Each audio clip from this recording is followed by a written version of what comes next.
மறக்காமல் இந்த சேனலை சப்ஸ்கிரைப் பண்ணுங்கள், பக்கத்தில் இருக்கிற பெல் பட்டனை கிளிக் பண்ணுங்கள். அப்போ தான் நான் போடுற வீடியோஸ் உங்களுக்கு உடனுக்குடன் கிடைக்கும். அனைவருக்கும் வணக்கம். நாங்கள் இன்றைக்கி 2016ஆம் ஆண்டு உதவிக்கருத்தரங்கில் மிச்ச கேள்விகளை பார்ப்போம்.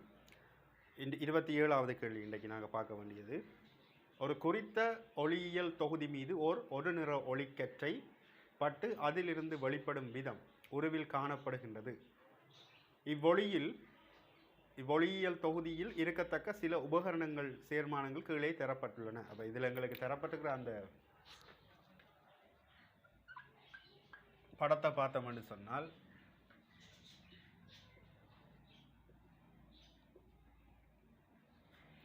இதில் ஒரு நிற ஒளி இவ்வாறு வருது இங்கே இதில் காட்டப்பட்டதின்படி இந்த ஒளிக்கதிரினுடைய பாதை இவ்வாறு அமைஞ்சிருக்குது என்று சொன்னால், இதுக்குள்ளே இருக்கக்கூடிய உபகரணங்கள் என்னென்ன? இரு குவிவு வில்லைகள், ஒரு குவிவு வில்லையும் ஒரு குழிவு வில்லையும், அடுத்தது ஒரு செங்கோண இரு சமபக்க அரியம். இங்கே பார்த்தீங்கன்னு சொன்னால், இவ்வாறு வந்த ஒளிக்கதிர் இங்கே இப்படி போகுதுன்றால் அவர் இடம் மாறி இருக்குதுன்னு. அப்போ இந்த வேலையை செய்கிறாள் யாருன்னு பாருங்க. சமாந்தரமாக வந்த ஒளிக்கதிரை இங்கே ஒருக்குது, பிறகு ஒரு புள்ளியில் இருந்து போகிற விரிகதிரை, அதாவது ஒரு புள்ளியிலேருந்து போகிற ஒளிக்கதிரை சமாந்தரமாக்குதுன்னு சொன்னால், இதை செய்யக்கூடிய ஆள் யாருன்னு பார்த்தீங்கன்னு சொன்னால், ரெண்டு குவிவு வில்லைகளை கருதினோம்னு சொன்னால், சமாந்தர ஒளிக்கதிர்களை இந்த குவிவு வில்லைகள் தமது குவியத்தில் குவிக்கும்.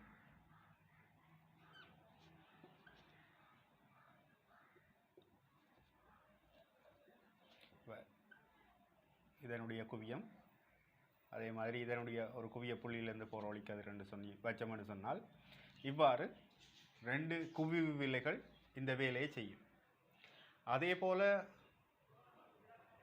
ஒரு குவிவு வில்லையும் ஒரு குழிவு வில்லையும். குவிவு வில்லை இவ்வாறு இருக்க போது இதில் ஒரு குழிவு வில்லை வச்சா என்ன நடக்கும்னு சொன்னால், இந்த குவிவு வில்லை ஒளிக்கதிர் ஒருக்கும். ஆனால் குழிவு வில்லை என்ன செய்யும்? விரிவடைய செய்யும். அப்போ இது பிழை. ஏ சரி, பி பிழை, சி அப்பா சி சொல்லப்படுது என்னன்னு சொன்னால், ஒரு செங்கோண இரு சமபக்க அரியம். அப்போ செங்கோண இரு சமபக்க அரியம் என்ன செய்யும்னு சொல்லி பார்ப்போம். இரு சமபக்க அரியம், செங்கோண இரு சமபக்க அரியம்.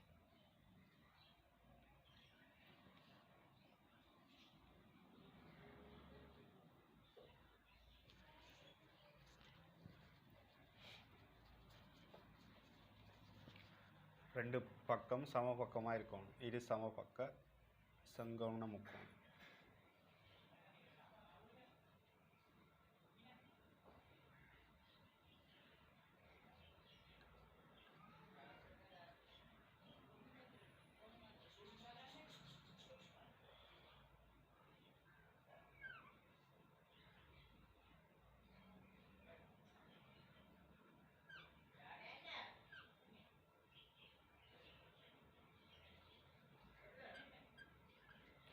அப்போ இங்கே பார்த்தீங்கன்னு சொன்னால், இவ்வாறு ஐதான ஊடகத்திலேருந்து அடர்ந்த ஊடகத்து வரைக்குள்ள செவ்வனை நோக்கி முறியும், பிறகு உள்ளுக்குள்ளே முழுத்தறிப்படைஞ்சு இவ்வாறு போகுது. அடர்ந்த ஊடகத்திலேருந்து ஐதான ஊடகத்துக்கு வரைக்குள்ள செவ்வனை விலத்தி முறிய போகுது. ஆகவே இரு சமபக்க செங்கோண முக்கோணம், ரைட், செங்கோண அரியத்தை நாங்கள் எடுத்தோம்னு சொன்னால் அதுவும் இந்த வேலையை செய்யும். ஆகவே இதில் எங்களுக்கு இதுக்குள்ளே இருக்கக்கூடிய அமைப்புகள் என்று பார்த்தால், இது குவிவு வில்லைகள், மற்றது இரு சமபக்க செங்கோண அரியம் என்று சொன்னால் ஏசி மாத்திரம்தான் சரியானவை. ஆகவே இதுக்குரிய விடை என்று பார்த்தோம்னா 4வது விடை.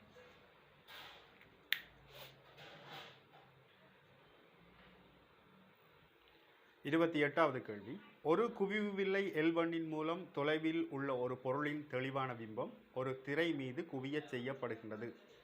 அப்போது வில்லைக்கும் திரைக்கும் இடையில் உள்ள தூரம் 20 சென்டிமீட்டர் ஆகும். அப்போது வேறொரு வில்லை L2 ஆனது வில்லை L1 தொடுகையுறுமாறு வைக்கப்பட்டு மறுபடியும் மேற்குறித்த பொருளின் ஒரு தெளிவான பிம்பம் திரையின் மீது பெறப்படும் போது வில்லை சேர்மானத்திலிருந்து திரைக்கு உள்ள தூரம் 25 சென்டிமீட்டர் ஆகும். வில்லை L2 குவியத் தூரம் வகையும் யாதுன்னு சொல்லி கேட்குறாங்க. உங்களுக்கு தெரியணும், இதில் எங்களுக்கு புறப்பட்டது வந்து மெய் பிம்பம், என்ன ஒரு திரையில் விழுத்தப்படக்கூடிய பிம்பம். தூரத்தில் இருந்து வந்த ஒளிக்கதிரை வந்து நீங்கள் என்ன செய்கிறீங்க, இதில் நீங்கள் குவிக்கிறீங்க என்று வச்சால் இதுதான் இதனுடைய குவியத் தூரமாக இருக்க போகுது. ஆகவே L1 குவியத் தூரம் என்று பார்த்தோம்னு சொன்னால் இதில் தரப்பட்டிருக்குது 20 சென்டிமீட்டர்னு சொல்லி. அதே போல் இப்போ இந்த குவி வில்லையோட ஏதோ ஒரு வகையான வில்லை வைக்கப்படுற நேரம் இப்போ எங்களுக்கு அந்த குவிய தூரம் வந்து எங்களுக்கு 25 சென்டிமீட்டர் என்று தந்திருக்கு. இந்த வில்லைகளுக்கும் இந்த திரைக்கும் இடைப்பட்ட தூரம். ஆகவே எங்களுக்கு வில்லை சேர்மானத்துக்கான தொடர்பு தெரியும். 1/f = 1/f1 சக 1/f2. அப்போ எங்களுக்கு இந்த வில்லை சேர்மானத்தினுடைய தொழிற்பாடை பார்த்தீங்கன்னு சொன்னால் இங்கே திரையில் பிம்பம் உருவாக்கப்பட்டிருக்கு. அப்போ மெய் பிம்பம். அப்போ இந்த வில்லை சேர்மானம் வந்து ஒரு குவிவு வில்லையாக தொழிற்பட்டிருக்குது. ஆகவே நாங்கள் குறிவழக்கு பாவிக்கைக்குள்ள -25 சமன் 1/, இங்கே இதனுடைய குவியத்தூரம் -20 1/f2. இதற்கு நாங்கள் f2 கொண்டு வைப்போம், இது f1. அப்போ எனக்கு தேவை இந்த f2க்கான பெருமானம் தான் எனக்கு தேவை. ஆகவே 1/20 இங்கே அழகுனா ப்ளஸ்ஸாக மாறிடும். 1/25. அப்போ 100 போமசியாக எடுத்தால் இங்கே 5, இது 4. அப்போ எங்களுக்கு f2 நேரடியாக 100 சென்டிமீட்டர் வரும். அவ இதனுடைய பெருமானம் வந்து நேர்பெருமானமாக இருக்கிறதால இது குழிவு வில்லை.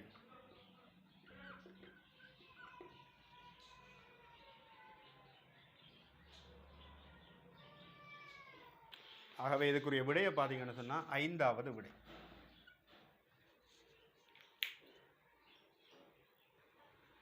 இருபத்தி 9வது கேள்வி. ஒரு கோள மழைத்துளி மீது சூரிய ஒளி கோணம் I, இந்த படுகோணம் பார்த்தீங்கன்னு சொன்னால் I என்ற படுகோணத்தில் வந்து படுகிற நேரம் உங்களுக்கு தெரியணும் இது ஒரு கோள மழைத்துளின்னு சொல்லி சொல்கிறாங்க. அப்போ இது நீரால் ஆக்கப்பட்டது, வெளியில் வழி இருக்குது. அப்போ ஐதான ஊடகத்திலேருந்து அடர்ந்த ஊடகத்துக்கு வரைக்குள்ள ஒளிக்கதிரானது செவ்வெண்ணை நோக்கி முறிய போகுது. அதே நேரம் எங்களுக்கு இங்கே வெள்ளொளி வந்து பட்டுதுன்னு சொன்னால் இங்கே நிறப்பிரிகை அடையும். உங்களுக்கு தெரிஞ்சிருக்கணும். இப்போ நாங்கள் ஒரு நீர்த்தூரல்களை நாங்கள் வழியில் தெளிக்கிற நேரம் எங்களுக்கு வானவில் தோன்றதை நீங்கள் அவதானிச்சிருப்பீங்க. அதுக்குரிய காரணம் என்னென்னு சொன்னால் இந்த வெள்ளொளி வந்து சூரிய ஒளியானது அந்த திரவ துளிகளில் வந்து முறிவடைகிற காரணத்தால், விலகல் அடைகிற காரணத்தால் தான் நாங்கள் அந்த எங்களுக்கு நிறப்பிரிகை வந்து அங்கே வானவில் தோன்றுறது. அதே போல் ஒரு அமைப்பு தான் இதில் காட்டப்பட்டிருக்கு. மழைத்துளியில் ஒரு ஒளி வந்து பட்டு இங்கே நிறப்பிரிகை அடைஞ்சு வருகுது. அப்போ இதில் சொல்லப்பட்டதின் படி பார்த்தால் இதில் XY என்று சொல்லி தரப்பட்டிருக்குது. இதில் முதலாவது கூற்றை பார்த்தீங்கன்னு சொன்னால் X சிவப்பு நிறத்திலும் Y நீல நிறத்திலும். அப்போ X ஆனது சிவப்பு நிறமாகவும் Y வந்து நீல நிறம் என்று சொல்லி சொல்கிறாங்க. ரெண்டாவது கூற்று ஐயின் ஒவ்வொரு பெருமானத்திற்கும் X, Y ஆகிய கதிர்கள் முழு அகத்தரிப்பிற்கு உட்படுகின்றன. மூன்றாவது கூற்று கதிர் Xஇன் விலகல் கதிர் Yயின் விலகலிலும் பார்க்க கூடியது. இப்போ எங்களுக்கு சாதாரணமாக தெரியணும், ஒரு அரியம் ஒன்றில் ஒரு வெள்ளொளி வந்து படுற நேரம் எங்களுக்கு நிறப்பிரிகை அடையும் என்று எங்களுக்கு தெரியும்.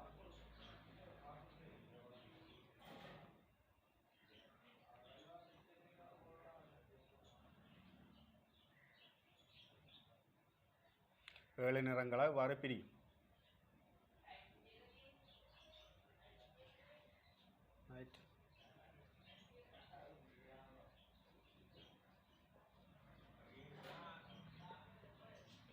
அப்போ இதில் நீங்கள் சின்ன வகுப்பிலே படிச்சிருப்பீங்க விப்ஜோர்னு சொல்லி. அப்போ இதில் பார்த்தீங்கன்னு சொன்னால் விலகல் கூடினால் யாருன்னு பார்த்தீங்கன்னு சொன்னால் வயலட், அடுத்தது indigo, blue, green, yellow, orange, ரெட்னு வரப்போ சரியா. அப்போ இதன்படி பார்த்தோம்னு சொன்னால் எங்களுக்கு இதில் விலகல் கூடினால் யாருன்னு பார்த்தீங்கன்னு சொன்னால் இங்கே எனக்கு தேவையானது நீலமும் சிவப்பையும் பற்றி தான் எனக்கு தேவை. அப்போ இதில் பாருங்கள், இப்படி வந்தவர் இதில் கூட விலகல் அடைகிறாள் யாருன்னு பார்த்தீங்கன்னு சொன்னால் இங்கே ப்ளூ. அப்போ இந்த 2 அம்புக்குறியால் காட்டப்பட்டது தான் ப்ளூவாக இருக்க போகுது. அப்போ எக்ஸ் ஆனது ப்ளூவாக இருக்கும், y ஆனது ரெட்டாக இருக்க போகுது. அப்போ இதில் முதலாவது கூற்றி சொல்லப்பட்டதின்படி பார்த்தோம்னு சொன்னால் இங்கே சொல்கிறாங்க எக்ஸ் சிவப்பு நிறத்திலும் y நீல நிறத்திலும் இருக்கலாம் அப்படின்னு சொன்னால் பிழை. அடுத்தது ரெண்டாவது கூற்றை பார்த்தீங்கன்னு சொன்னால் ஐயின் ஒவ்வொரு பெருமானத்திற்கும் எக்ஸ் y ஆகிய கதிர்கள் முழு அகத்தரிப்பிற்கு உட்படுகின்றனன்னு சொல்லி சொல்கிறாங்க. இப்போ எங்களுக்கு தேவை என்னன்னு சொன்னால், இப்போ முழு அகத்தரிப்பு அடையணும்னு சொன்னால் உங்களுக்கு தெரியும் அவதி நிலை. இப்போ ஒரு ஒளிக்கதிர் அடர்ந்த ஊடகத்திலேருந்து ஐதான ஊடகத்துக்கு போகிற நேரம் இந்த முறி கதிரானது 2னுடைய மேற்பரப்பினூடாக மருவி கொண்டு போகிற நேரம் உள்ள அந்த படுகோணம் தான் என்னது அவதி கோணமாக இருக்க போகுது. அப்போ எங்களுக்கு குறித்த ஒரு அவதி கோணத்துக்கு தான் என்ன நடக்கும், குறித்த ஒரு கோணத்துக்கு தான் நீங்கள் அவதி நிலை ஏற்பட போகுது. அப்போ இந்த அவதி கோணத்திலும் பார்க்க கூடுதலான கோணத்தில் படுற நேரம் எங்களுக்கு முழு அகத்தரிப்படையும்னு சொல்லி நாங்கள் பார்த்தனாங்க. இதை θ எடுத்தால் θ greater than c. அப்போ அவதி கோணத்திலும் பார்க்க கூடின கோணத்தில் பட்டால் தான் எங்களுக்கு முழு அகத்தரிப்படையும். அப்போ இதில் பாருங்கள், இது ஒரு கோள வடிவம்னு சொன்னால் இந்த பக்கம் சமன், அதே மாதிரி இந்த பக்கம் சமன். ஏன்னு சொன்னால் ஆரைகளாக அமைய போகுது. ஆகவே எங்களுக்கு இதை நாங்கள் முறிகோணம் 6 எடுத்தால் இதுக்கும் 6ஆக இருக்கும். அப்போ இதுக்கும் பட்டுத்தறிப்படைகிறதால இதுக்கும் 6 வரப்போகுது. அதே போல் இதை R1 என்று எடுத்தால் இவ்வளவும் R1, அதே போல் இதுவும் R1. இப்போ இந்த இடத்துல நாங்கள் சினலின் விதியை பாவிச்சா இந்த முறிவுச்சுட்டியை என்னென்று போடுவோம். அப்போ இந்த இடத்துல சினலின் விதியை பாவிச்சா முறிவுச்சுட்டி, அதாவது வழியினுடைய முறிவுச்சுட்டி ஒன்று sin I Saman n × sin R. இது வந்து சிவப்பு நிறத்துக்குரியது, சரியா? ஆகவே இங்கே பாருங்கள், இதில் sin R எண்ணத்தில் தாங்கி இருக்க போகுதுன்னு சொன்னால் 1/n sin I. அப்போ இதில் சொல்லப்பட்டதின்படி பார்த்தா எல்லா படுகோணத்திற்கும் எங்களுக்கு இங்கே ஆர் மாறிக்கொண்டு இருக்க போகுது. இங்கே படுகோணம் மாற இங்கே முறிகோணம் மாறப்போகுது. அப்போ எங்களுக்கு தெரியும் குறித்த ஒரு கோணத்துக்குத்தான் எங்களுக்கு அவதி நிலை ஏற்படும். அப்போ அந்த அவதி நிலை ஏற்படுற நேரம் இதுக்கு ஒரு படுகோணம் ஒன்று இருந்திருக்கும். அப்போ இங்கே நாங்கள் sin R வந்து C அவதி கோணமாக வார நேரம் 1/n sin I1 என்ற வேறொரு பெருமானத்தை எடுத்திருக்கணும், சரியா? அப்போ இங்கே படுகோணம் எல்லா படுகோணத்துக்கும் வந்து இங்கே முழு அகத்தரிப்படையும் அப்படின்னு சொல்கிறது பிழை. ஏன்னு சொன்னால் அவதி நிலைக்குரிய குறித்த ஒரு படுகோணம் ஒன்று இருக்குது. அதுக்கு பிறகு உள்ள படுகோணங்களை தான் என்ன செய்யணும், மாற்ற எங்களுக்கு உள்ளுக்குள்ள அகத்தரிப்பு அடையக்கூடிய மாதிரி இருக்கும். ஆகவே கூற்று பியும் வந்து எங்களுக்கு பிழையான கூற்று. கூற்று சியை பார்ப்போம். கதிர் எக்ஸின் விலகல் கதிர் வையின் விலகலிலும் பார்க்கக்கூடியது. கதிர் எக்ஸின் விலகல் வையின் விலகலிலும் பார்க்கக்கூடியது. அப்போ இதில் இருந்தே நாங்கள் சொல்லலாம், இவர் போகிறத விட இவர் கூட விலகிறார். அல்லது உங்களுக்கு தெளிவாக வழங்கணும்னு சொன்னால் இந்த பாதையை நாங்கள் இப்படியே நீட்டி பார்ப்போம். இவருடைய கடைசி கதிருடைய அதை பாதையை நீட்டி பார்ப்போம். இதை நாங்கள் dy என்று வைப்போம். அதே போல் இவரனுடைய பாதையை நீட்டி பார்க்கலாம். இறுதியினுடைய பார்த்தோம்னு சொன்னால் எங்களுக்கு இதோட ஒப்படைக்கல, இந்த கோணத்தோட ஒப்படைக்கல, இந்த கோணம் பெருசாக சின்னனான்னு சொல்லி நீங்கள் பார்க்கக்கூடிய மாதிரி இருக்கும். உண்மையிலேயுமே எங்களுக்கு விலகல் கூடினது யாருன்னு பார்த்தீங்கன்னு சொன்னால் யாரால் இவர் தான் விலகல் கூடினார். நீல கலர் தான் விலகல் கூடினது. என்ன இப்படி போய்கொண்டிருந்தவர் விலகல் கூடாது. இந்த கோணத்தை வச்சுக்கொண்டும் நாங்கள் சொல்லக்கூடிய மாதிரி இருக்கும். அல்லது இதையும் வச்சுக்கொண்டு சொல்லலாம். வாரவர் இப்போ விலகல், இவர் இப்படி போகிறார், இவர் விலகி நல்லா இவர் போக வேண்டிய பாதை இது, ரைட்? அப்போ இந்த பாதையை விட்டு இவர் விலகிறால் இவ்வளவும், சிவப்பு இவ்வளவு விலகுது, நீலம் இவ்வளவு விலகுது. விலகல் கூடினால் யாருன்னு பார்த்தீங்கன்னு சொன்னால் கதிர் எக்ஸின் விலகல் கதிர் வையின் விலகலிலும் பார்க்கக்கூடியது. ஆகவே கூற்று சி சரி. ஆகவே இதில் விடை என்று பார்த்தீங்கன்னா சி மாத்திரம்தான் உண்மையானது.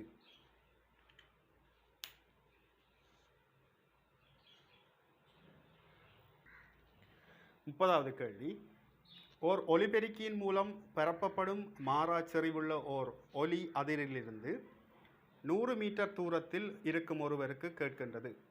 இப்போது ஒலிபெருக்கியின் வலுப்பயப்பு தொடக்க பெருமானத்தில் 1/10 செய்யப்படுகின்றது. ஒருவர் கேட்கும் ஒலியின் செறிவு மட்டம் தொடக்கத்தில் இருந்த செறிவு மட்டத்திலும் பார்க்க 10 டெசிபலினால் அதிகரிப்பதற்கு அவர் ஒலிபெருக்கியை நோக்கி செல்ல வேண்டிய தூரம் எவ்வளவுன்னு சொல்லி கேட்குறாங்க. அப்போ இதில் பார்த்தீங்கன்னு சொன்னால் மாறா ஒளிச்செறிவுள்ள ஓர் ஒலி அதிரியிலிருந்து 100 மீட்டர் தூரத்தில், அப்போ ஒலி அதிரி ஒன்று இருக்குன்னு வைப்போம். இதில் இருந்து 100 மீட்டர் தூரத்தில் ஒரு ஆள் நிற்கிறார்.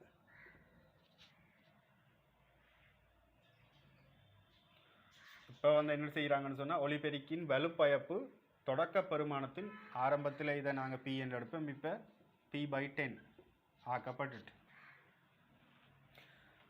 ஒருவர் கேட்கும் ஒளிச்செறிவு மட்டம் தொடக்கத்தில் இருந்த ஒளிச்செறிவு மட்டத்திலும் பார்க்க 10 டெசிபலினால் அதிகரிப்பதற்கு, ஆரம்பத்தில் பீட்டாவாக இருந்தது இப்போ பீட்டா +10 மாறப்போகுது. அதிகரிப்பதற்கு அவர் ஒலிபெருக்கியை நோக்கி செல்ல வேண்டிய தூரம் எவ்வளவுன்னு சொல்லி கேட்குறாங்க. எங்களுக்கு ஒளிச்செறிவுக்குரிய சமன்பாடு தெரியும், I = P/4πr வர்க்கம். அப்போ இங்கே தொடர்பு எடுத்தோம்னு சொன்னார். அதே போல் எங்களுக்கு ஒளிச்செறிவு மட்டத்துக்குரிய தொடர்பு பீட்டா = 10 log I/I0.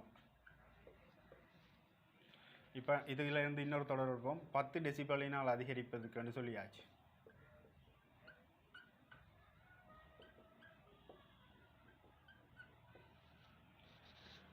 அப்போ என்ன செய்வோம், இதில் இருந்து இதை கழிச்சோம்னு சொன்னால் 10.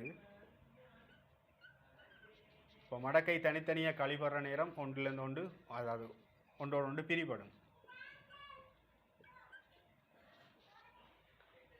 மடக்கைகள் தனித்தனியாக கழிபடுற நேரம் பிரிபட போகுது. log 10 அடி 10. ஆகவே இங்கே வெட்டுப்பட்டால் I' வந்து 10 Iக்கு சமனாக இருக்கு. மடக்கையை நாங்கள் சுருக்கலாம். இப்போ இது இந்த 10 வெட்டினா 1.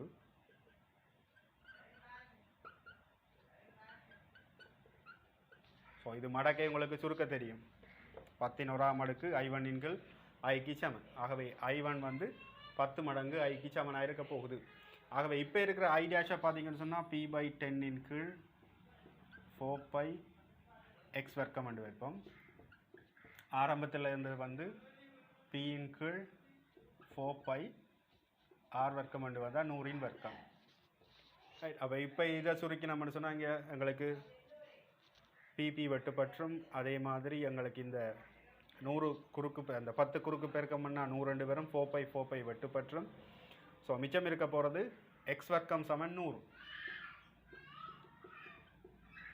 ஆகவே x = 10 வரப்போகுது. அப்போ இங்கே x வந்து நாங்கள் 10 எடுத்துட்டோம். ஆகவே x வந்து 10 எடுத்தால் இவர் இப்போ இருக்க போகிற தூரம் தான் இந்த 10 மீட்டர். ஆகவே இவர் ஆரம்பத்தில் 100 மீட்டர் இருந்தவர் இப்போ இருக்கிறது 10 மீட்டர் என்று சொன்னால் இந்த அதிரியை நோக்கி 90 மீட்டர் தூரம் நகர்ந்திருக்கணும். ஆகவே 4வது விடை 90 மீட்டர் தூரம் இவர் நடந்திருப்பார். இப்போதைய நிலை என்று பார்த்தோம் என்றால் இவர் இங்கே இருந்து 10 மீட்டர் தொலைவில் இருக்க போகிறார் என்றால் ஆரம்பத்தில் இங்கே இருந்து இங்கே 90 மீட்டர் தூரம் நடந்திருப்பார்.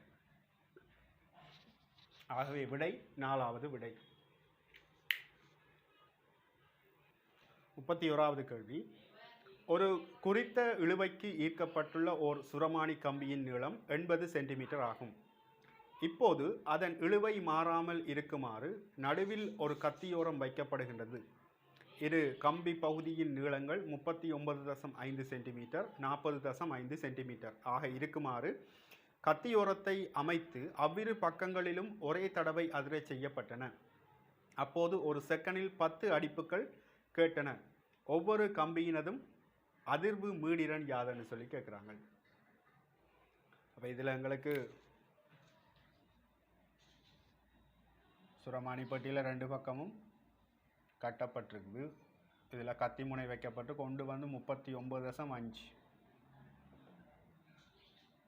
இங்கால 40.5 5 சென்டிமீட்டர். இது F1 என்று போடுவோம், இது F2 என்று போடுவோம். ரெண்டு பக்கமும் இவ்வாறான அதிர்வெண்கள் காணப்பட போகுது. அப்போ இங்கே எங்களுக்கு ஒரு செகண்டில் 10 அடிப்புகள் என்று சொன்னால் எங்களுக்கு இதுதான் இந்த மீடியன்களுக்கு இடையிலான வித்தியாசம் தான் என்னவாக இருக்க போகுது, அடிப்பாக இருக்க போகுது. இப்போ இதில் கேட்டது இந்த F1ம் F2ம் என்ன பெருமானத்தை எடுக்கும் என்று சொல்லித்தான் கேள்வி. ஸோ இப்போ இதில் எங்களுக்கு இழைகளில் அதிர்வுக்கான சமன்பாடு உங்களுக்கு தெரியும். என்னென்னு பார்த்தீங்கன்னு சொன்னால் காமனா F0 சமன் அல்லது F ஈக்குவல் டு n இன் கீழ் 2L root of T over M. இழைகள் அதிர்வுக்கான சமன்பாடு F சமன் n இன் கீழ் 2L root of T over M என்ற தொடர்பு. அப்போ இதில் இழையினுடைய நீளங்கள் மற்றது இழுவை அலகு நீளத்து நிவு மாறாது. ஆகவே இதை நாங்கள் இவ்வாறு எடுக்கலாம். F1 நேர்மாறு விகித சமன், இங்கே இழையினுடைய நீளம் தான் மாறப்போகுது 39.5. அதே போல் F2 நேர்மாறு விகித சமன் 1 over என்ன சொன்னால் 2 மாறிலி. இப்போ இது என்னும் வந்து ஒரு மாறிலியாக இருக்க போகுது root of T over M ரெண்டு எடுத்தால் இந்த நேர்மாறு விகித சமன் என்று எடுத்தோம்னு சொன்னால் மீடியன் எண்ணத்தில் தங்கி இருக்க போகுன்னு பார்த்தீங்கன்னு சொன்னால் இந்த இழையினது நீளத்தில் தான் தங்கி இருக்க போகுது. ஆகவே ரெண்டையும் பிரித்தா எங்களுக்கு F1 இன் கீழ் F2 சமன் 405 இன் கீழ் 395 வரும். ஆகவே F1 சமன் 405 இன் கீழ் 395 F2. இதில் எங்களுக்கு வித்தியாசம் என்று வரும்போது எங்களுக்கு இதில் F1 மைனஸ் F2 சமன் 10 வரும். F1க்கு பதிலாக நாங்கள் போடலாம் 405 அதன் கீழ் 395 மைனஸ் 1 F2 சமன் 10 போடலாம். அப்போ இதை சுருக்கணும்னு சொன்னால் 405லேருந்து 395 போனால் எங்களுக்கு மிச்சம் இருக்க போகிறது 395 தர 10 கீழ் இதில் எங்களுக்கு 10 சேர்த்தோம்னு சொன்னால் ஆகவே F2 வந்து 395.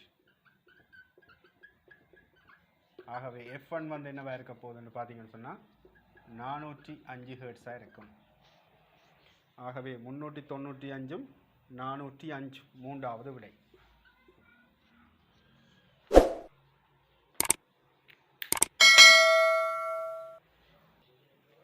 அடுத்தது 32வது கேள்வி.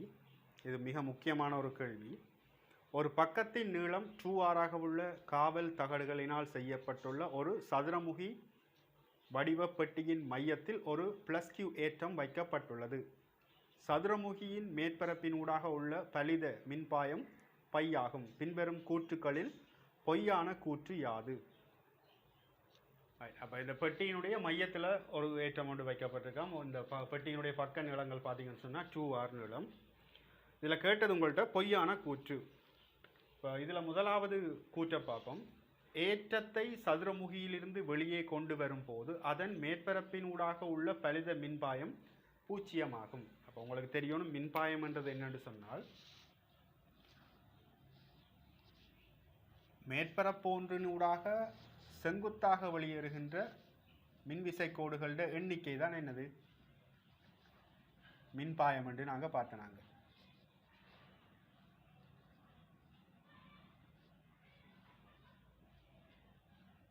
அப்போ செங்குத்தாக இருக்கும், செங்குத்தாக வெளியேறுகின்ற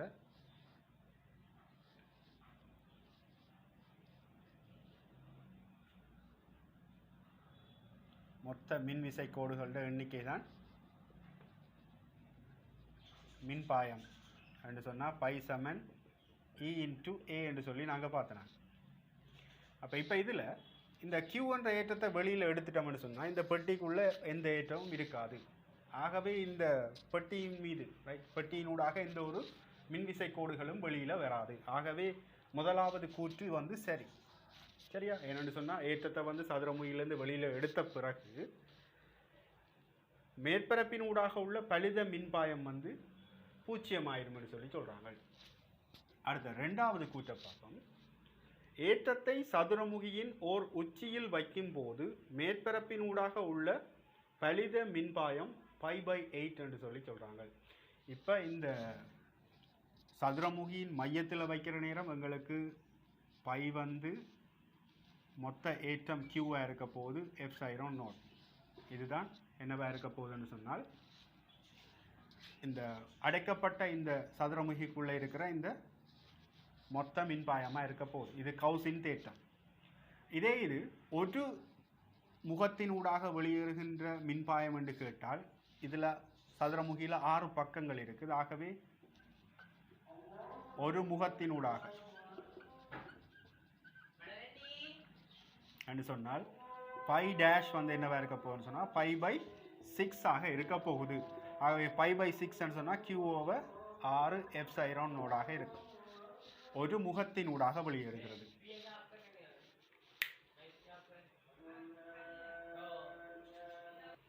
ஓகே, இப்போ என்ன செய்கிறோம்னு சொன்னால் ஏற்றத்தை வந்து சதுரமுகியினுடைய ஒரு உச்சியில் வைக்க போகிறோம்.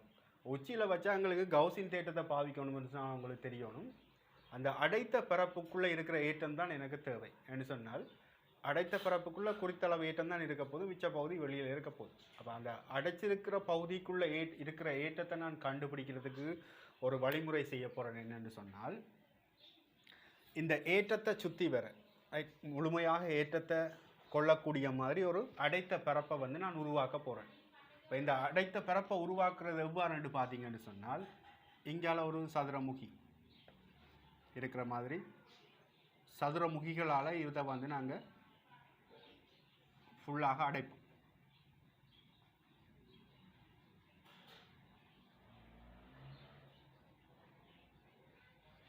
இங்காலையும்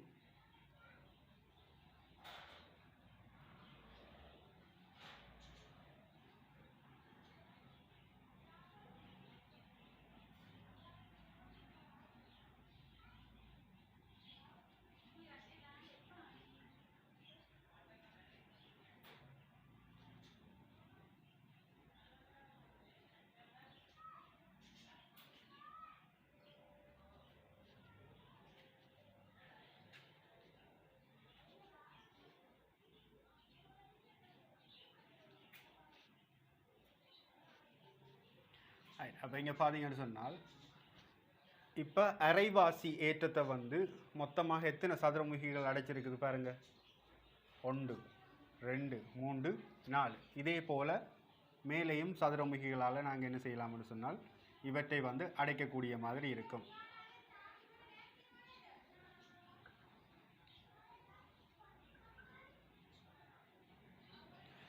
இவ்வாறு அடைச்சோம்னு சொன்னால் பார்த்தீங்கன்னு சொன்னால் எங்களுக்கு எவ்வாறு வரப்போகுதுன்னு சொன்னால்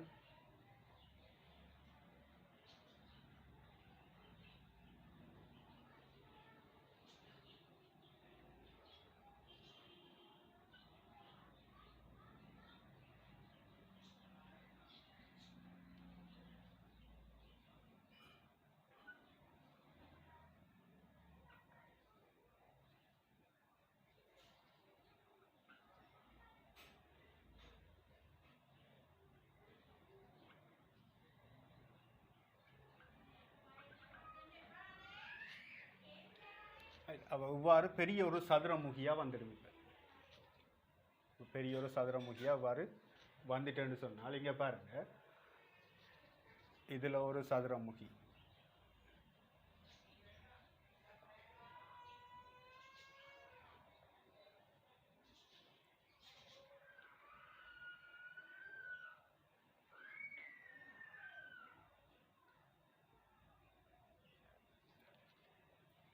கீற நேரம் வடிவாக கீறுங்க.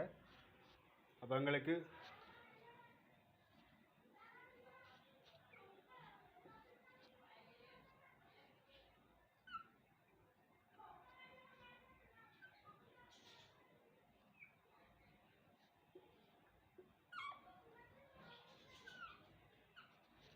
இவ்வாறு பெறப்படும். சரியா?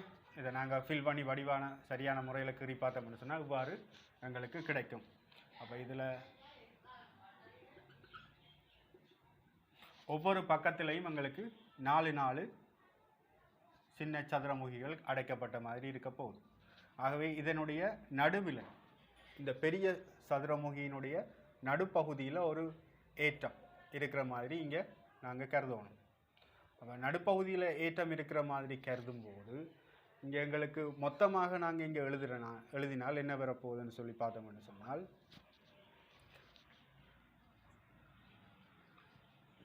இந்த மொத்தத்துக்கு ரைட் டோட்டல் மொத்த மின்பாயம் வந்து Q/ε0 இருக்க போகுது. ஏன்னு சொன்னால் மூடிய பரப்பினூடாக செங்குத்தாக வெளியேறுகின்ற மொத்த மின்பாயமானது அந்த ஏற்றத்தினுடைய 1/ε0 மடங்கு. இது கவுசின் தேற்றம், சரியா? அதே போல் இந்த பெரிய சதுரமுகிக்கு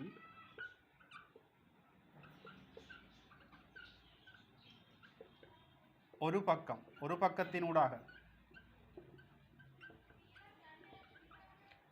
வெளியேறுகின்ற மொத்த மின்பாயத்தை π' என்று வச்சால் எங்களுக்கு Q/6ε0 வரப்போகுது π'. இப்போ இந்த பெரிய சதுரமுகியினுடைய ஒரு பக்கத்தில் எத்தனை சின்ன சதுரமுகிகள் இருக்குன்னு பார்த்தீங்கன்னு சொன்னால் 4 சிறிய சதுரமுகிகள் இருக்குது. பாருங்கள், 4 சிறிய சதுரமுகிகள் இருக்குது. அப்போ அதில் ஒரு பக்கம்தான் என்னது எனக்குரிய பக்கமாக இருக்க போகுது.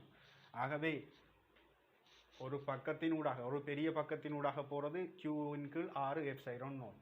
ஆகவே இந்த சிறிய பக்கத்தினூடாக போகிறது நாங்கள் π' என்று எடுத்து π" என்று எடுத்தால் Q/6ε0 தர 1/4.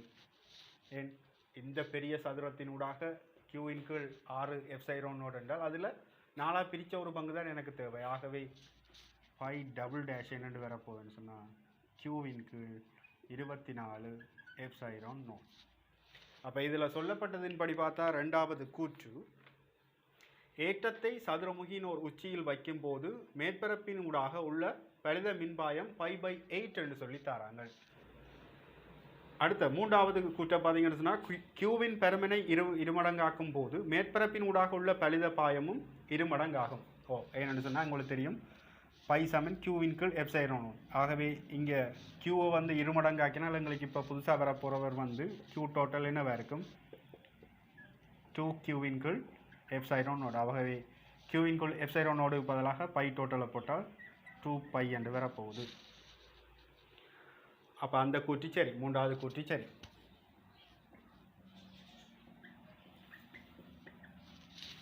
நான்காவது கூற்று, ஏற்றம் Qவிற்கு மேலதிகமாக ஒரு -2Q ஏற்றத்தை பெட்டியில் வைக்கும்போது மேற்பரப்பினூடாக உள்ள பலித பாயத்தின் பெருமன் மாறுவதில்லை. ஏற்கனவே +Q இருந்தது, இங்கே ஒரு -Qவை வைக்கிற நேரம் எங்களுக்கு மிச்சமாக இருக்க போகிறதுன்னு பார்த்தீங்கன்னு சொன்னால் ஒரு -Q தான் மிஞ்ச போகுது. ஆகவே -Q மிஞ்சினால் இங்கே பெருமனை பற்றி தான் சொல்கிறாங்க. அப்போ இந்த மறைக்குரிய வெற்றி நாங்கள் கருத தேவையில்லை. ஆகவே அதுவும் வந்து மாறா Q/ε0 தான் வரப்போகுது. ஆகவே நாலாவது கூற்றும் சரி. சதுரமுகிக்கு பதிலாக ஆரையுடைய ஒரு காவற்கோளத்தின் மையத்தில் Q ஏற்றம் வைக்கப்படின் அக்கோள மேற்பரப்பினூடாக உள்ள பலித பாயம் பையிலும் பார்க்க சிறிதாகும். சதுரமுகிக்கு பதிலாக ஆரையுடைய ஒரு காவற்கோளத்தின் மையத்தில் Q ஏற்றம் வைக்கப்படின் அக்கோளத்தின் மேற்பரப்பினூடாக உள்ள பலித பாயம் பையிலும் பார்க்க சிறிதாகும். ஓகே, இந்த கேள்வியை பொறுத்த வரைக்கும் உங்களுக்கு சின்ன ஒரு மயக்க நிலையொன்று இருக்குது.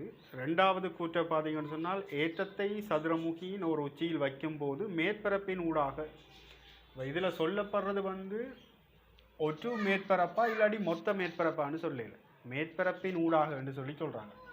அப்போ ஒரு மேற்பரப்பின் ஊடாக போகிறது வந்து இதாக இருக்க போகுது. மிச்சம் இதில் பார்த்தீங்கன்னு சொன்னால் உச்சியில் வைக்கிற நேரம் எங்களுக்கு செங்குத்தாக வெளியேறணும், ரைட்? அப்போ செங்குத்தாக வெளியேறும் என்று சொன்னால் இப்போ இந்த உச்சியில் வச்சால் இது இது இது மற்றது இந்த பக்கம் மற்றது இந்த பக்கம். அப்போ இந்த பக்கத்தினூடாக பக்கத்துக்கு சமாந்தரமாக போகிற இந்த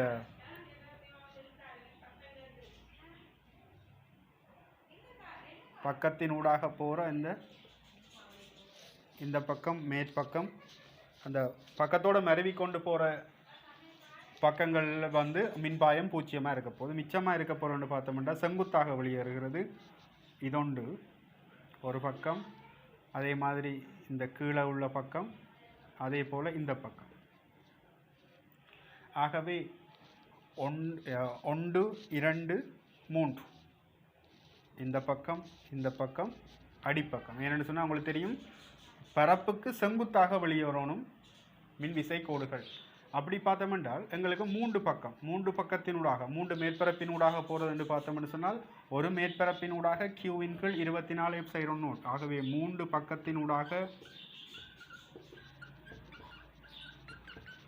போகிறது என்று பார்த்தோம்னு சொன்னால் 3 Q இன் கீழ் 24 F0. ஆகவே Q இன் கீழ் 8 F0 மடங்கு. அப்போ இதில் இந்த கூற்றுக்கல்லியில் சின்ன ஒரு மயக்கம் ஒன்று இருக்குது. மேற்பரப்பின் ஊடாக என்று சொன்னால் இந்த மிச்சமாக இருக்கிற மேற்பரப்பின் ஊடாகவா அல்லது ஒரு மேற்பரப்பின் ஊடாகவா என்று சொல்லி தெரியலை. அப்போ மொத்த மேற்பரப்பின் ஊடாக மிச்சமாக இருக்கிற அந்த 3 மேற்பரப்பின் ஊடாக போகிறோன்னு பார்த்தால் Q-இன் கீழ் 8 F0 என்ற அந்த கூற்று எங்களுக்கு சரியாக தெரியும். மற்றது இதில் பாருங்கள், கடைசி தரவு சதுரமுகிக்கு பதிலாக ஆரையுடைய ஒரு காவற் கோளத்தின் மையத்தில் Q ஏற்றம் வைக்கப்பட்டிருப்பின் அக்கோளம் மேற்பரப்பினூடாக உள்ள பலித பாயம் பையிலும் பார்க்க சிறிதாகும் என்றது. எங்களுக்கு தெரியும் பை சமன் Q-இன் கீழ் F0 மடங்கு. இதுதான் என்ன? கவுசின் தேற்றம். அப்போ இதில் எங்களுக்கு மேற்பரப்பின் அளவில் வந்து இங்கே எங்களுக்கு தங்கி இருக்கையில், ஆகவே எங்களுக்கு பை வந்து மாறாமல் தான் இருக்க போய். என்ன சொன்னால் இங்கே Q வந்து மாறையில், F0 மாறையில்னு சொன்னால் பையும் வந்து இங்கே மாறாமல் தான் இருக்கும். அப்போ 5வது கூற்று தான் இங்கே எங்களுக்கு பிழையாக அமையும். சரியா? கூற்று 1 2 3 4 எல்லாம் சரி, 5வது கூற்று தான் பிழை. கூற்று 2வது கூற்றும் வந்து சின்ன ஒரு மயக்கமாக இருந்தது. என்னென்னு சொன்னால் மேற்பரப்பின் ஊடாக வெளியேறுகின்ற மொத்த மின்பாயம், மேற்பரப்பின் ஊடாக வெளியேறுகின்ற மின்பாயம் என்று தான் சொல்லியிருக்காங்க. இப்போ மேற்பரப்புன்னு எடுக்கிற நேரம், இப்போ உச்சியில் வைக்கிற நேரம் எங்களுக்கு 3 மேற்பரப்புகள் மிச்சமாக இருக்க போகுது. அங்கால உண்டு, இங்கால உண்டு, அடிப்பக்கத்தில் உண்டு. அப்போ அதில் ஒரு பக்கத்தின் ஊடாக போகிறது தான் Q-இன் கீழ் 24 F0 வந்து கண்டுபிடிச்சினான். ஆகவே மிச்சம் 3 அந்த 3 மேற்பரப்பினூடாக வரும்போது 3ஆல் பெருக்கினா எங்களுக்கு Q-இன் கீழ் 8 F0 வரும். சரியா? அப்போ இந்த கேள்வியில் இந்த தரவுகள் கொஞ்சம் மயக்கமான நிலையில் இருக்குது. 33வது கேள்வி. உருவில் உள்ள சுற்றில் 3 வோல்ட் கலங்கள் அகத்தடை பூச்சியமாகும். G ஆனது ஒரு மெய் பூச்சிய வோல்ட் மானி ஆகும். அதன் ப்ளஸ் முடிவிடம் எக்ஸுடன் தொடுக்கப்பட்டிருக்கும் அதேவேளை மைனஸ் முடிவிடம் முறையே ABCD ஆகிய புள்ளிகளில் தொடப்படுகின்றது. அப்போது வோல்ட்மானியின் மூலம் காட்டப்படும் வாசிப்புகள் முறையே. இப்போ இதில் நாங்கள் பார்ப்போம், இந்த சுற்றுக்கு மொத்தமாக எடுத்தோம்னு சொன்னால் சுற்றில் உள்ள மின்னோட்டத்தை நாங்கள் கண்டுபிடிக்கக்கூடிய மாதிரி இருக்கும். சுற்றுக்கு எடுக்கிற நேரம் 6 வோல்ட், 3 600 I. ஆகவே சுற்றிலுள்ள மின்னோட்டம் எங்களுக்கு 0.01 ஆம்பியராக இருக்க போகுது. மின்னோட்டத்தை கண்டுபிடிச்சாச்சு. இப்போ நாங்கள் பார்ப்போம், ஏயில் இருக்கிற அழுத்தத்தை V என்று போடுவோம். இப்போ இதுக்குள்ளால போகிற மின்னோட்டம் காரணமாக இந்த தடைக்குள்ள அழுத்தம் வந்து விழப்போகுது. ஆகவே 0.01 ஆம்பியர் மின்னோட்டம் என்று சொன்னால் இதுக்குள்ள ஒரு அழுத்தம் விழப்போகுது. ஆகவே பியில் இருக்கிற அழுத்தம் என்று பார்த்தோம்னு சொன்னால் V-1. அதே போல் சியில் உள்ள அழுத்தத்தை பார்த்தோம்னு சொன்னால் இப்போ இதில் 2 வோல்ட் விழப்போகுதுன்னு சொன்னால் V-3. அதே போல் டியில் உள்ள அழுத்தத்தை பார்த்தோம்னு சொன்னால் V-6 வோல்ட்டாக இருக்க போகுது. அப்போ இதுலேயும் V-6 தான் இருக்க போகுது. அப்போ இங்கே மைனஸில் இருந்து ப்ளஸுக்கு வர நேரம் என்ன செய்யும்? அழுத்தம் கூடும். ஆகவே V-3, எக்ஸில் உள்ள அழுத்தம் V-3. இங்கே வர நேரம் திரும்பி 3 கூட்டுப்பட்டால் இந்த இடத்துல அழுத்தம் B ஆக இருக்க போகுது. ஆகவே இப்போ இதை நாங்கள் பார்ப்போம். என்ன இதில் எங்களுக்கு தேவையானது ஏயில் என்ன அழுத்தம், பியில் என்ன அழுத்தம், சியில் என்ன அழுத்தம் தான் கேள்வி. இப்போ இதில் எங்களுக்கு பியை கண்டுபிடிக்கணும். பியை கண்டுபிடிச்சா சரி, அதில் இருந்து நாங்கள் மிச்ச கேள்விகளை செய்யக்கூடிய மாதிரி இருக்கும். அப்போ இதில் இப்போ எங்களுக்கு பார்ப்போம், இதுக்குள்ள அழுத்தம் வந்து 1 வோல்ட், இதுக்குள்ளே 2, இதுக்குள்ளே 3 வோல்ட் இருக்க போகுது. ஓகே, இந்த கேள்வியில் இந்த நுனியை வந்து இப்போ ஏயில் வைக்கிறேன். ஏயில் தொடுற நேரம் இங்கே பார்த்தீங்கன்னு சொன்னால் அழுத்தம் வந்து இது ப்ளஸ் இது மைனஸ் என்றால் இதுதான் அழுத்தம் கூடினதாக இருக்க போகுது. ஆகவே ஏயில் வைக்கிற நேரம் எங்களுக்கு v-3 மைனஸ் v. இந்த வாசிப்பு என்னவாக இருக்க போகுதுன்னு பார்த்தீங்கன்னு சொன்னால் vv இல்லாமல் போயிடும். v-3 மைனஸ் v என்று வரும்போது எங்களுக்கு 3 வோல்ட் மைனஸ் 3 வோல்ட். அதே போல் பியில் இந்த முனையை தொடுற நேரம் v-3 மைனஸ் v-1. அப்போ இங்கே மைனஸ் v இல்லாமல் போயிடும், மைனஸ் 2 வோல்ட். அதே போல் சி இதை கொண்டு இந்த சாவியை கொண்டு சியில் தொடுற நேரம் எங்களுக்கு v-3 v-3 சொன்னால் சியில் அழுத்தம் வந்து 0. அதே போல் டியில் தொடுற நேரம் எங்களுக்கு v-3 மைனஸ் v-6 ரெண்டு வந்தால் இங்கே ஆறில் 3 போனால் 3 வோல்ட். ஆகவே விடையை பார்த்தீங்கன்னு சொன்னால் minus 3 volt minus 2 volt 0 3 volt இப்படி இருக்கிற விடைன்னு பார்த்தோம்னா 4வது விடை.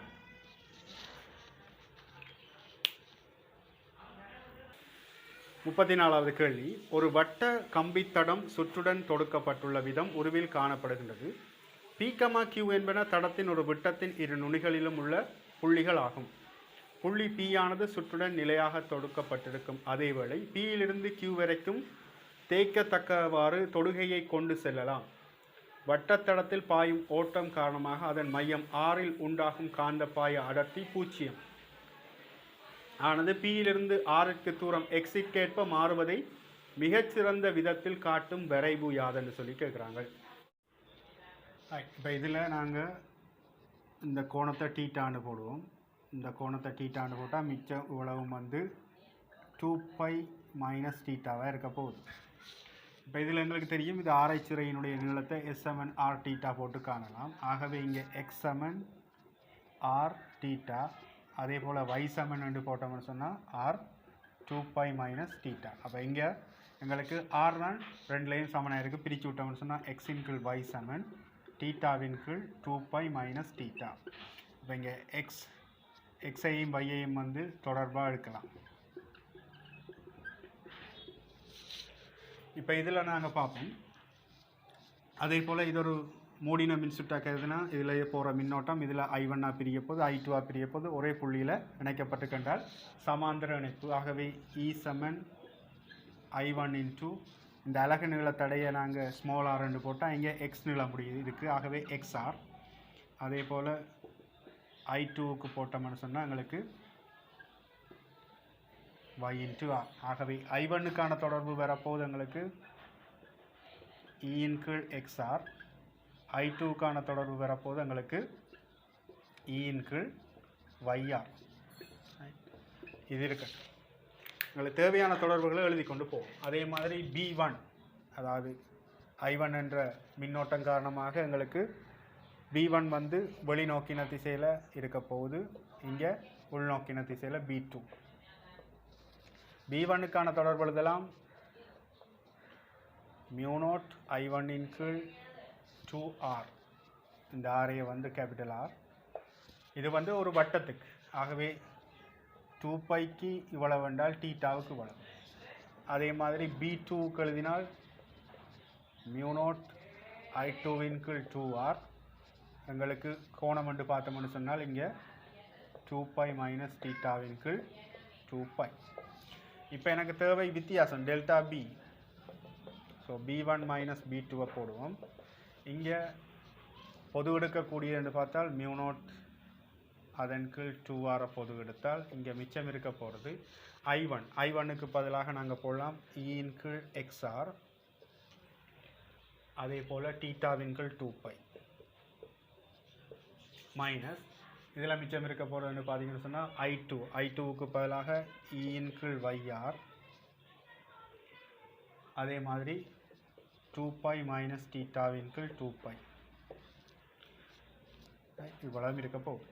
இப்போ இதில் பாருங்கள் இங்கே எங்களுக்கு இங்கே Y இருக்குது, இங்கே X இருக்குது. அப்போ நாங்கள் என்ன செய்வோம்? Xக்கு பதிலாக வையை போடலாம் அல்லது வைக்கு பதிலாக எக்ஸை கொண்டு போய் பிரதியிடலாம். அப்போ இதில் எங்களுக்கு 2π மைனஸ் தீட்டாவின் கீழ் வை 2π மைனஸ் தீட்டாவின் கீழ் வைக்கு பதிலாக நாங்கள் தீட்டாவின் கீழ் எக்ஸ் என்று போடலாம். 2π மைனஸ் தீட்டாவின் கீழ் வைக்கு பதிலாக நாங்கள் தீட்டாவின் கீழ் எக்ஸ் என்று போடலாம். அப்போ இங்கே மிச்சம் இருக்க போகிறதுன்னு பார்த்தீங்கன்னு சொன்னால் 2πr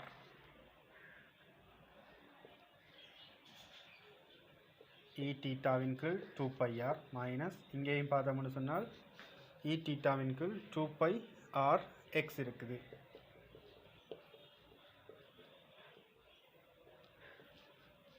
ஆகவே இதை நாங்கள் சுருக்கிற நேரம் எங்களுக்கு டெல்டா பி ஆனது பூஜ்ஜியமாகத்தான் வருகிறது. ஆகவே இங்கே எங்களுக்கு நீங்கள் என்னத்தை தான் மாற்றினாலும் எக்ஸை மாற்றினாலும் எங்களுக்கு இந்த எக்ஸோட வந்து இந்த மையத்தில் உருவாக போகிற விளைவுள் காந்த பாயம் வந்து மாற போகிறது இல்லை. அப்போ இது நாங்கள் தியரி படிக்கிற நேரமே நிறைய விஷயங்கள் பார்த்துனாங்க. ஆகவே எங்களுக்குரிய கிராஃப் வந்து இதில் காட்டப்பட்டது 5வது கிராஃபின் படி அமையும். அப்போ நீங்கள் எக்ஸை மாற்றினாலும் இங்கே டெல்டா பி மையத்தில் இருக்கிற அந்த இது வந்து மாறாது. அப்போ இது நீங்கள் தியரி படிக்கிற நேரம் நிறைய படிச்சிருப்பீங்க. அரைவட்டமும் வடிவான இவ்வாறு வார கரண்ட் I/2 பிரியும். அப்போ நடுவில் இருக்கிறது வந்து பூஜ்ஜியம் என்று பார்த்தனீங்க. அதே போல் கால்வட்டம்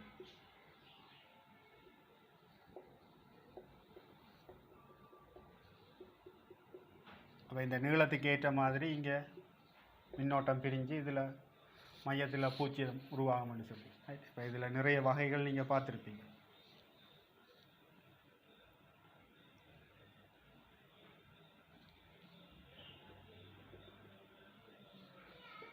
திரும்ப ஒருக்கா தியரியை நீங்கள் பார்த்தீங்கன்னு சொன்னால் இது உங்களுக்கு விளங்கும். அப்போ இதுக்கு நாங்கள் விளங்குறதுக்காக தான் இவ்வளோ வினைக்கட்டி செய்து காட்டினேன். மற்றும்படி நீங்கள் பார்த்த உடனே சொல்லலாம் மையத்தில் டெல்டா பி வந்து பூஜ்ஜியம்னு சொல்லி. 39வது கேள்வி. ஒரு டீசல் என்ஜினில் உள்ள உருளை உருவில் காணப்படுகின்றது.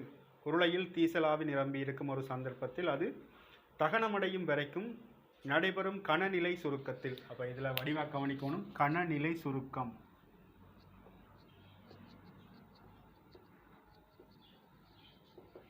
அப்போ கனநிலை சுருக்கம்னு சொன்னால் விரைவாக நடைபெறுற தாக்கம்.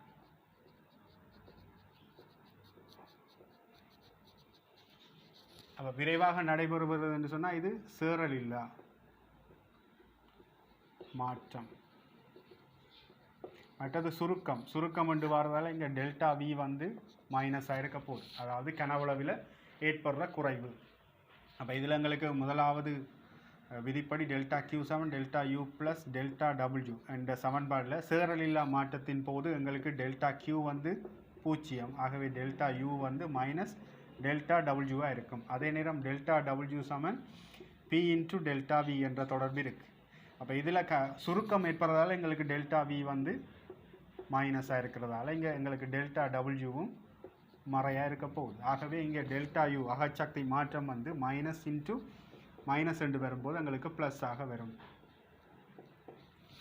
அப்போ இதில் சொல்லப்பட்டதின் படி பார்த்து பாருங்கள். ஒரு விஷயம் 2 தரவைத்தான் வச்சுக்கொண்டு நான் இவ்வளோத்தையும் எழுதுறேன் என்று சொன்னால் உங்களுக்கு குயிக்காக இந்த தியரி ஒழுங்காக தெரிஞ்சிருந்தால் தான் நாங்கள் இவ்வளோ வேகமாக எழுதக்கூடிய மாதிரி இருக்கும்.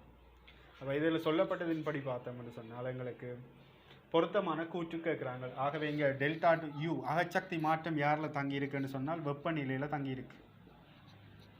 ஸோ வெப்பநிலை என்று பார்த்தா டெல்டா T.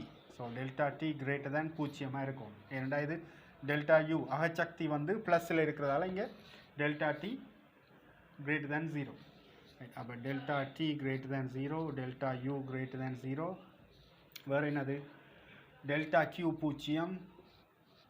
அதே மாதிரி டெல்டா W வந்து லெஸ் தேன் 0. இப்படி இருக்கிற ஒழுங்குன்னு பார்த்தோம்னு சொன்னால் எங்களுக்கு விடை வந்து முதலாவது விடையாக அமையும்.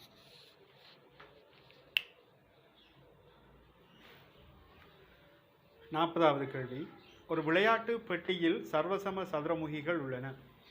ஒரு சிறிய பிள்ளை இச்சதுரமுகிகளை கிடையுடன் கோணம் தீட்டாவிற்கு சாய்ந்த ஒரு கரடான தளத்தின் மீது ஒன்றன் மீது ஒன்றாக வைத்து ஒரு தூணை அமைக்கின்றது.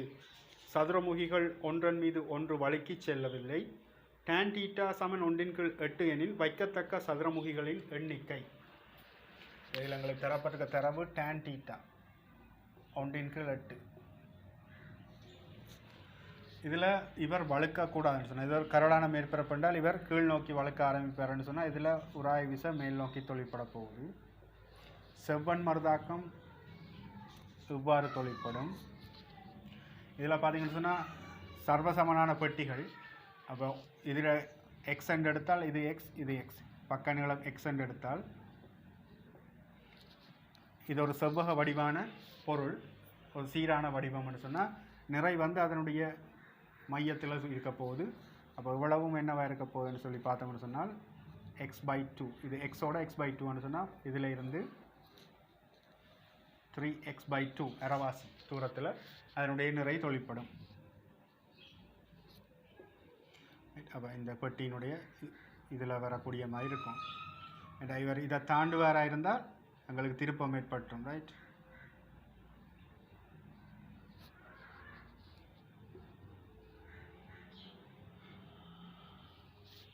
த்ரீ எம்ஜின்னு இருக்கும். ஒரு நிறை வந்து எம்ஜினா 3 3mg எடுக்கும். சரியா, செவ்வன் மருதாக்கம். இப்போ இது டீட்டான்னு சொன்னால் இது 90, இது 90 மைனஸ் டீட்டா, 90 மைனஸ் டீட்டா என்றால் இது டீட்டா. அப்போ இதில் எங்களுக்கு tan θ தரப்பட்டிருக்குது. tan θ வந்து 1/8.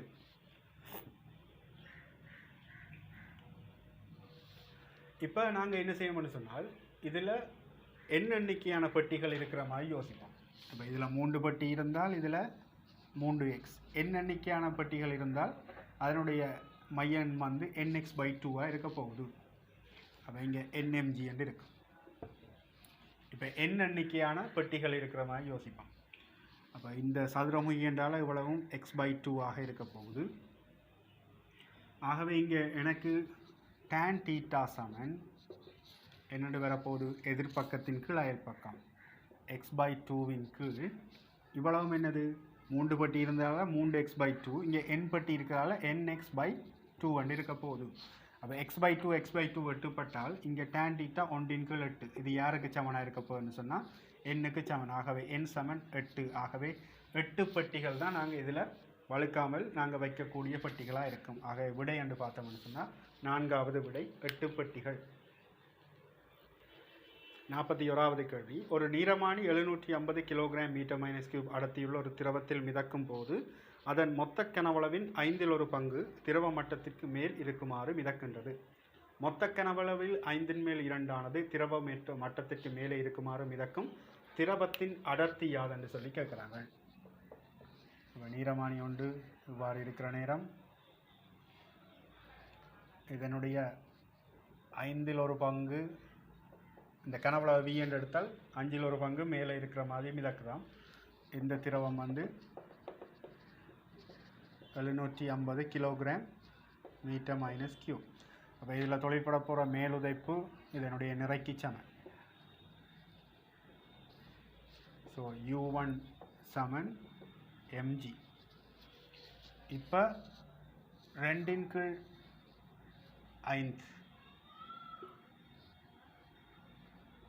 இருக்கக்கூடிய மாதிரி இன்னொரு திரவம், அதை ரோ ஒன்று போடுவோம். இப்போ இருக்கிற மேலுதைப்பு u2, இதனுடைய மொத்த நிறை mg.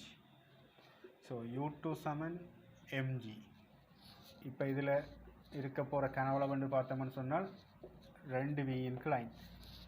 அப்போ எங்களுக்கு மேலுதைப்பு u1 சமன் mg, இங்கே u2 சமன் mg. அப்போ நிறைக்கு சமனாக இருக்கிறதால நாங்கள் நேரடியாக u1 சமன் u2 என்று போடலாம். போட்டால் இங்கே இருக்கிற அமிழ்ந்திருக்கிற கனவளவுன்னு பார்த்தால் 4v/5. இடம்பெயர்க்கப்பட்ட பாய் 750 தர g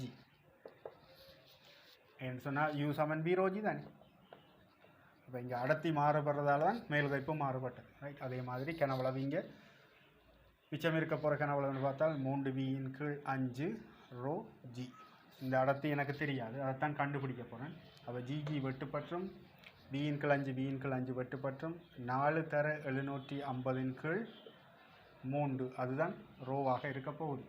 ஆகவே இதில் பார்த்தீங்கன்னு சொன்னால் 250 750 4 தர 250 1000. ஆகவே ரோ வந்து 1000 கிலோகிராம் மீட்டர் மைனஸ் கியூபாக இருக்க போகுது.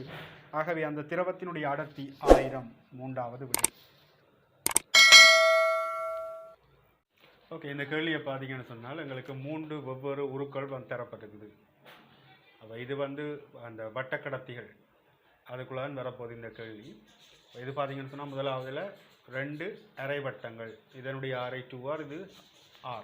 இங்கே 2 வட்டங்கள் ஒன்று கொண்டு செங்குத்தாக இருக்குது. அதே மாதிரி இங்கே R2R என்ற ஆரைகளுடைய அரை வட்டங்கள் இவ்வாறான வடிவத்தில் இருக்குது. இதில் பாருங்கள், இந்த அரைவட்ட கடத்தியில் இதில் மின்னோட்டம் I போகுமாக இருந்தால் இப்படி வர மின்னோட்டம் இதனூடாக வந்து இப்படி போக போகும்.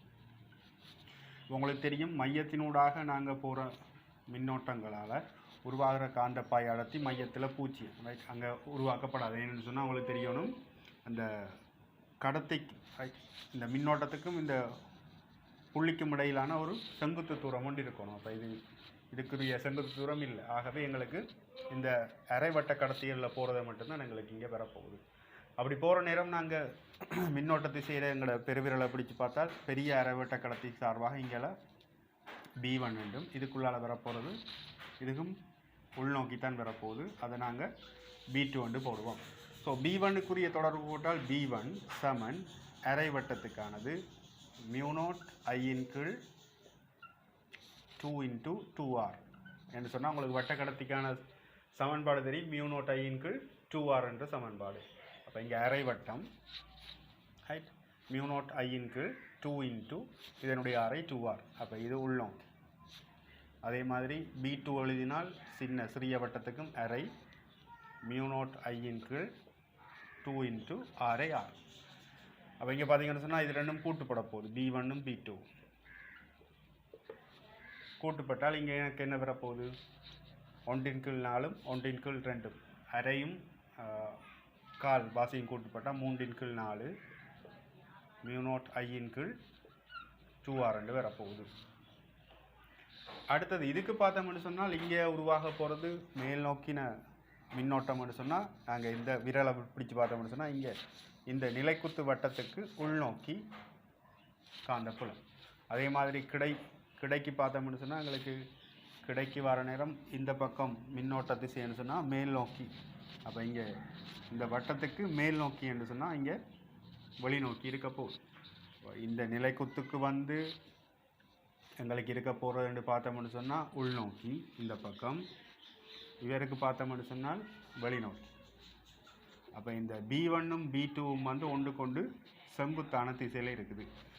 ஆகவே எங்களுக்கு B1 B2க்கான தொடர்பு எழுதினா B1ம் B2ம் ஒரே பெருமானம். ஏனென்றால் μ0I/2 இதனுடைய ஆரை 2 × 2R.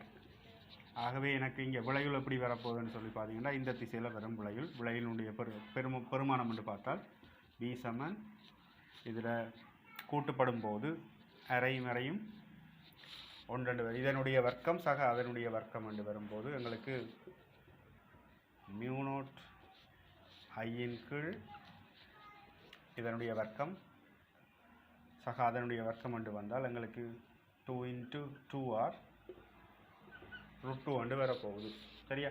என்று சொன்னால் பைதகரஸ் தேற்றத்தின்படி பார்த்தோம்னு சொன்னால் இந்த பக்கத்தினுடைய வர்க்கம் இந்த பக்கத்தினுடைய வர்க்கம் ரெண்டோட கூட்டுத்தொகை தான் இங்கே. அப்போ இது வர்க்க மூலத்துக்குள்ளே வரப்போகுது. அப்போ நாங்கள் இதுக்கு B-க்குரியதை எழுதினோம்னு சொன்னால் B சமன் வர்க்க மூலத்துக்குள்ளே B1 வர்க்கம் சக B2 வர்க்கம். அப்போ B1 வர்க்கம் B2 வர்க்கம் சமன்னு சொன்னால் வெளியில் எடுக்கிற நேரம் வர்க்க மூலத்துக்குள்ளே 2 இருக்க போகுது. ஸோ இவ்வாறு காணப்படும். அதே போல் இதுக்கு பார்த்தோம்னு சொன்னால் இதில் வர மின்னோட்டம் இப்படி வரப்போகுது, இப்படி வந்து அப்போ இதை நீட்டுற நேரம் மையத்தினூடாக போதாக இதனூடாக காந்தப்பாய் அடர்த்தி இல்லை. இந்த சிறிய அரைவட்டங்கள் ரைட், அரைவட்டம் என்று வரும்போது எங்களுக்கு பெரிய அரைவட்டத்தால் உள்நோக்கி B1, சிறிய அரைவட்டத்தால் வெளிநோக்கி அதாவது B2 என்று போடுவோம். ஆக B1க்கு எழுதினால் அரை தர μ0I/2 × 2R. B2 இது வந்து உள்நோக்கி, B2க்கு எழுதினால் எங்களுக்கு வெளிநோக்கி. மியூ நாட் ஐயின் கீழ் 2 இன்ட்டு ஆர் தர அரைவட்டம்.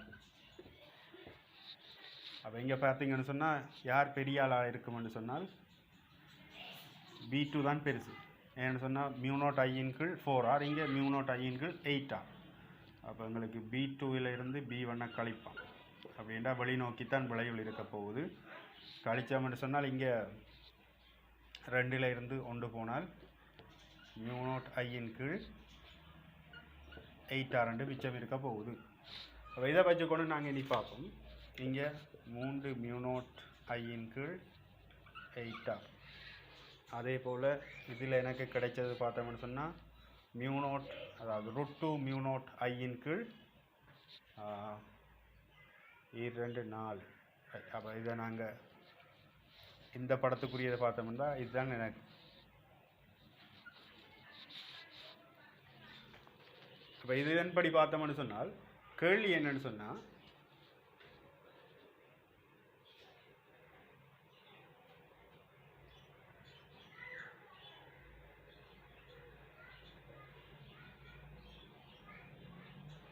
இதில் கேள்வி என்னன்னு சொன்னால் BA BB BC என்பன கடத்திகளில் ஓட்டங்கள் காரணமாக மையம் ஓவில் உண்டாகும் பலித காந்தப்பாய அடர்த்திகள் எனின் அவற்றுக்கிடையிலுள்ள சரியான தொடர்பு. இது வந்து BA.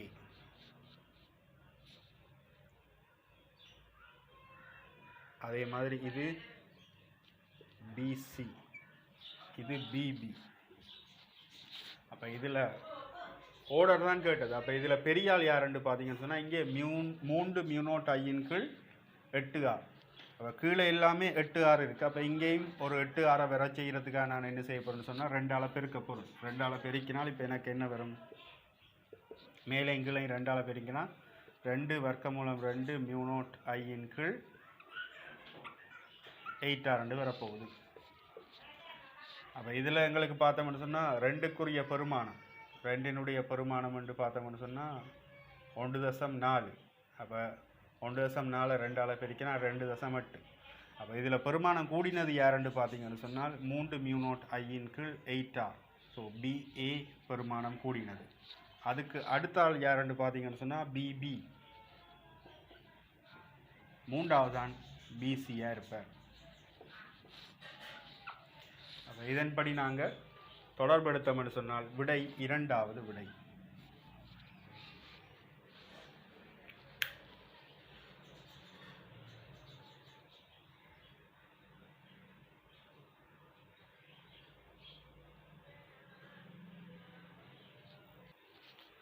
நாற்பத்தி 3வது கேள்வி. முறையே R1 R2 எனும் ஆரைகளை உடைய A, B எனும் இரு கோளக்கடத்திகள் அவற்றின் ஆரையிலும் பார்க்க மிகப்பெரிய ஓர் இடையட்டினால் வேறுபடுத்தி வைக்கப்பட்டிருக்கும். அதேவேளை அவை ஒரு நீளமான கடத்தும் கம்பியினால் ஒன்றோடொன்று தொடுக்கப்பட்டுள்ளன. அப்போ இது கடத்தும் கம்பியால் தொடுக்கப்பட்டிருக்குன்னு சொன்னால் இது ஒரு கடத்தி.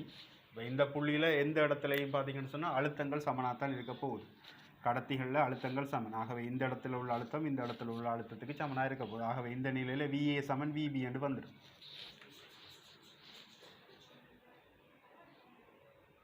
நாப்ப நிலையில் ஒவ்வொரு கோளும்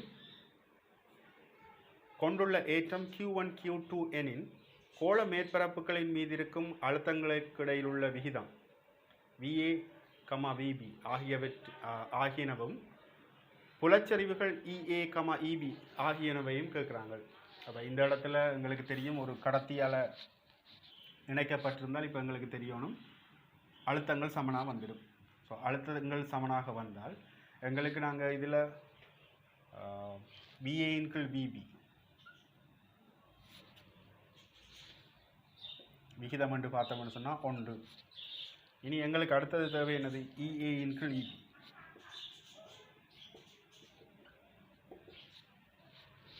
ஸோ EA × EBக்கான தொடர்பு பார்த்தோம்னு சொன்னால் எங்களுக்கு இப்போ E சமன் V × D என்ற ஒரு தொடர்பு கொண்டு இருக்குது. மற்றது இப்போ இதில் கோளக்கடத்திகள் என்று வரும்போது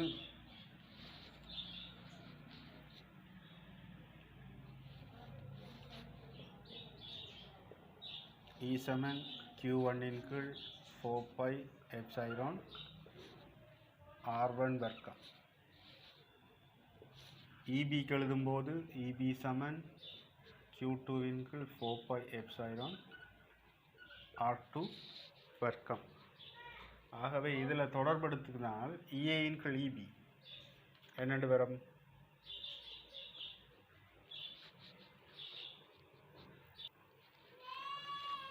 EA இன் கீழ் EB என்று வரும்போது 4 பை எப்சிலான் 4 பை எப்சிலான் வெட்டுப்பட்டால் எங்களுக்கு Q1 R2 வர்க்கத்தின் கீழ் Q2 R1 வர்க்கம். அப்போ இங்கே ஏற்றங்கள் வருகிறது. ஏற்றத்தை நான் சம்பந்தப்படுத்தணும்னு சொன்னால் Q சமன் CV.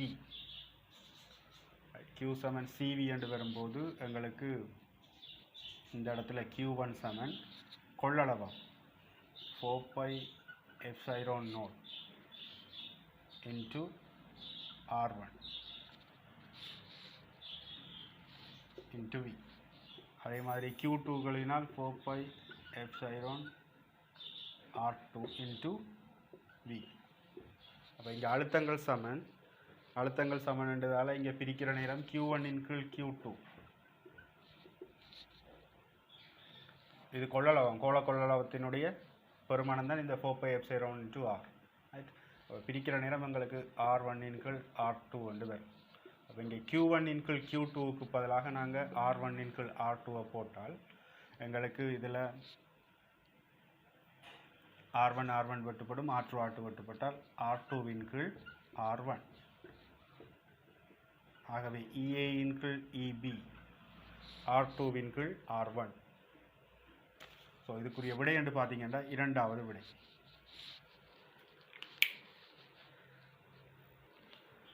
நாற்பத்தி நாலாவது கேள்வி. கலம் பியின் முடிவிடங்களுக்கு இடையிலுள்ள அழுத்த வித்தியாசம் 0 இருக்கும் போது ஆரின் பெருமானம் யாது?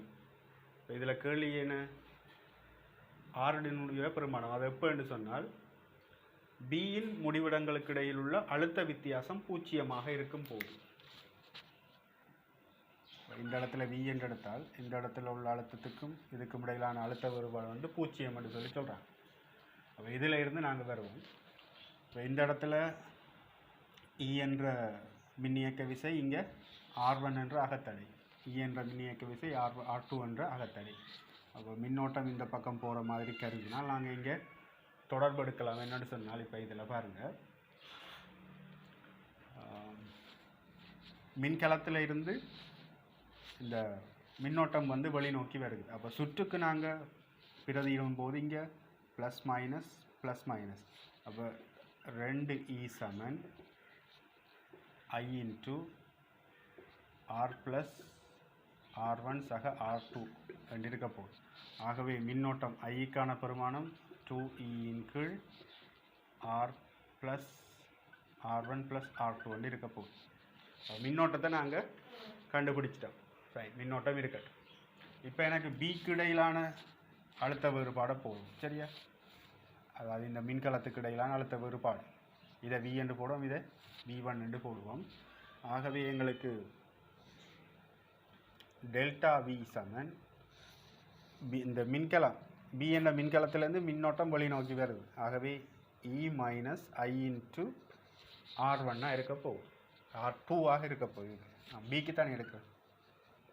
கலம் பிக்கு எடுக்கிற நேரம் பேட்டரியில் இருந்து மின்கலத்திலிருந்து மின்னோட்டம் வெளிநோக்கி வந்தால் அந்த மின்கலத்துக்கு குறுக்கியான அழுத்தம் E minus I into R2. ஆகவே இங்கே டெல்டா B 0 இருக்கிறதால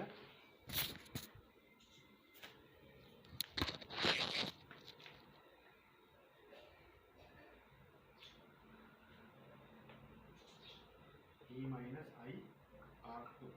ஆகவே E சமன் IR2 இருக்க போகுது. அந்த சமயத்தில் கேட்ட கேள்வி என்னன்னு சொன்னால் ஆரின் பெருமானம் யாது? ஆரின் பெருமானத்தை பார்த்தீங்கன்னு சொன்னால் எல்லாம் R1 R2 தான் தரப்பட்டிருக்கு. ஆகவே இதில் இருந்து நாங்கள் ஈக்கு பதிலாக IR2 பிரதிக்கலாம். இந்த சமன்பாடு 1 பிரதித்தால் I சமன் 2I R2 அதற்கு R plus R1 plus R2.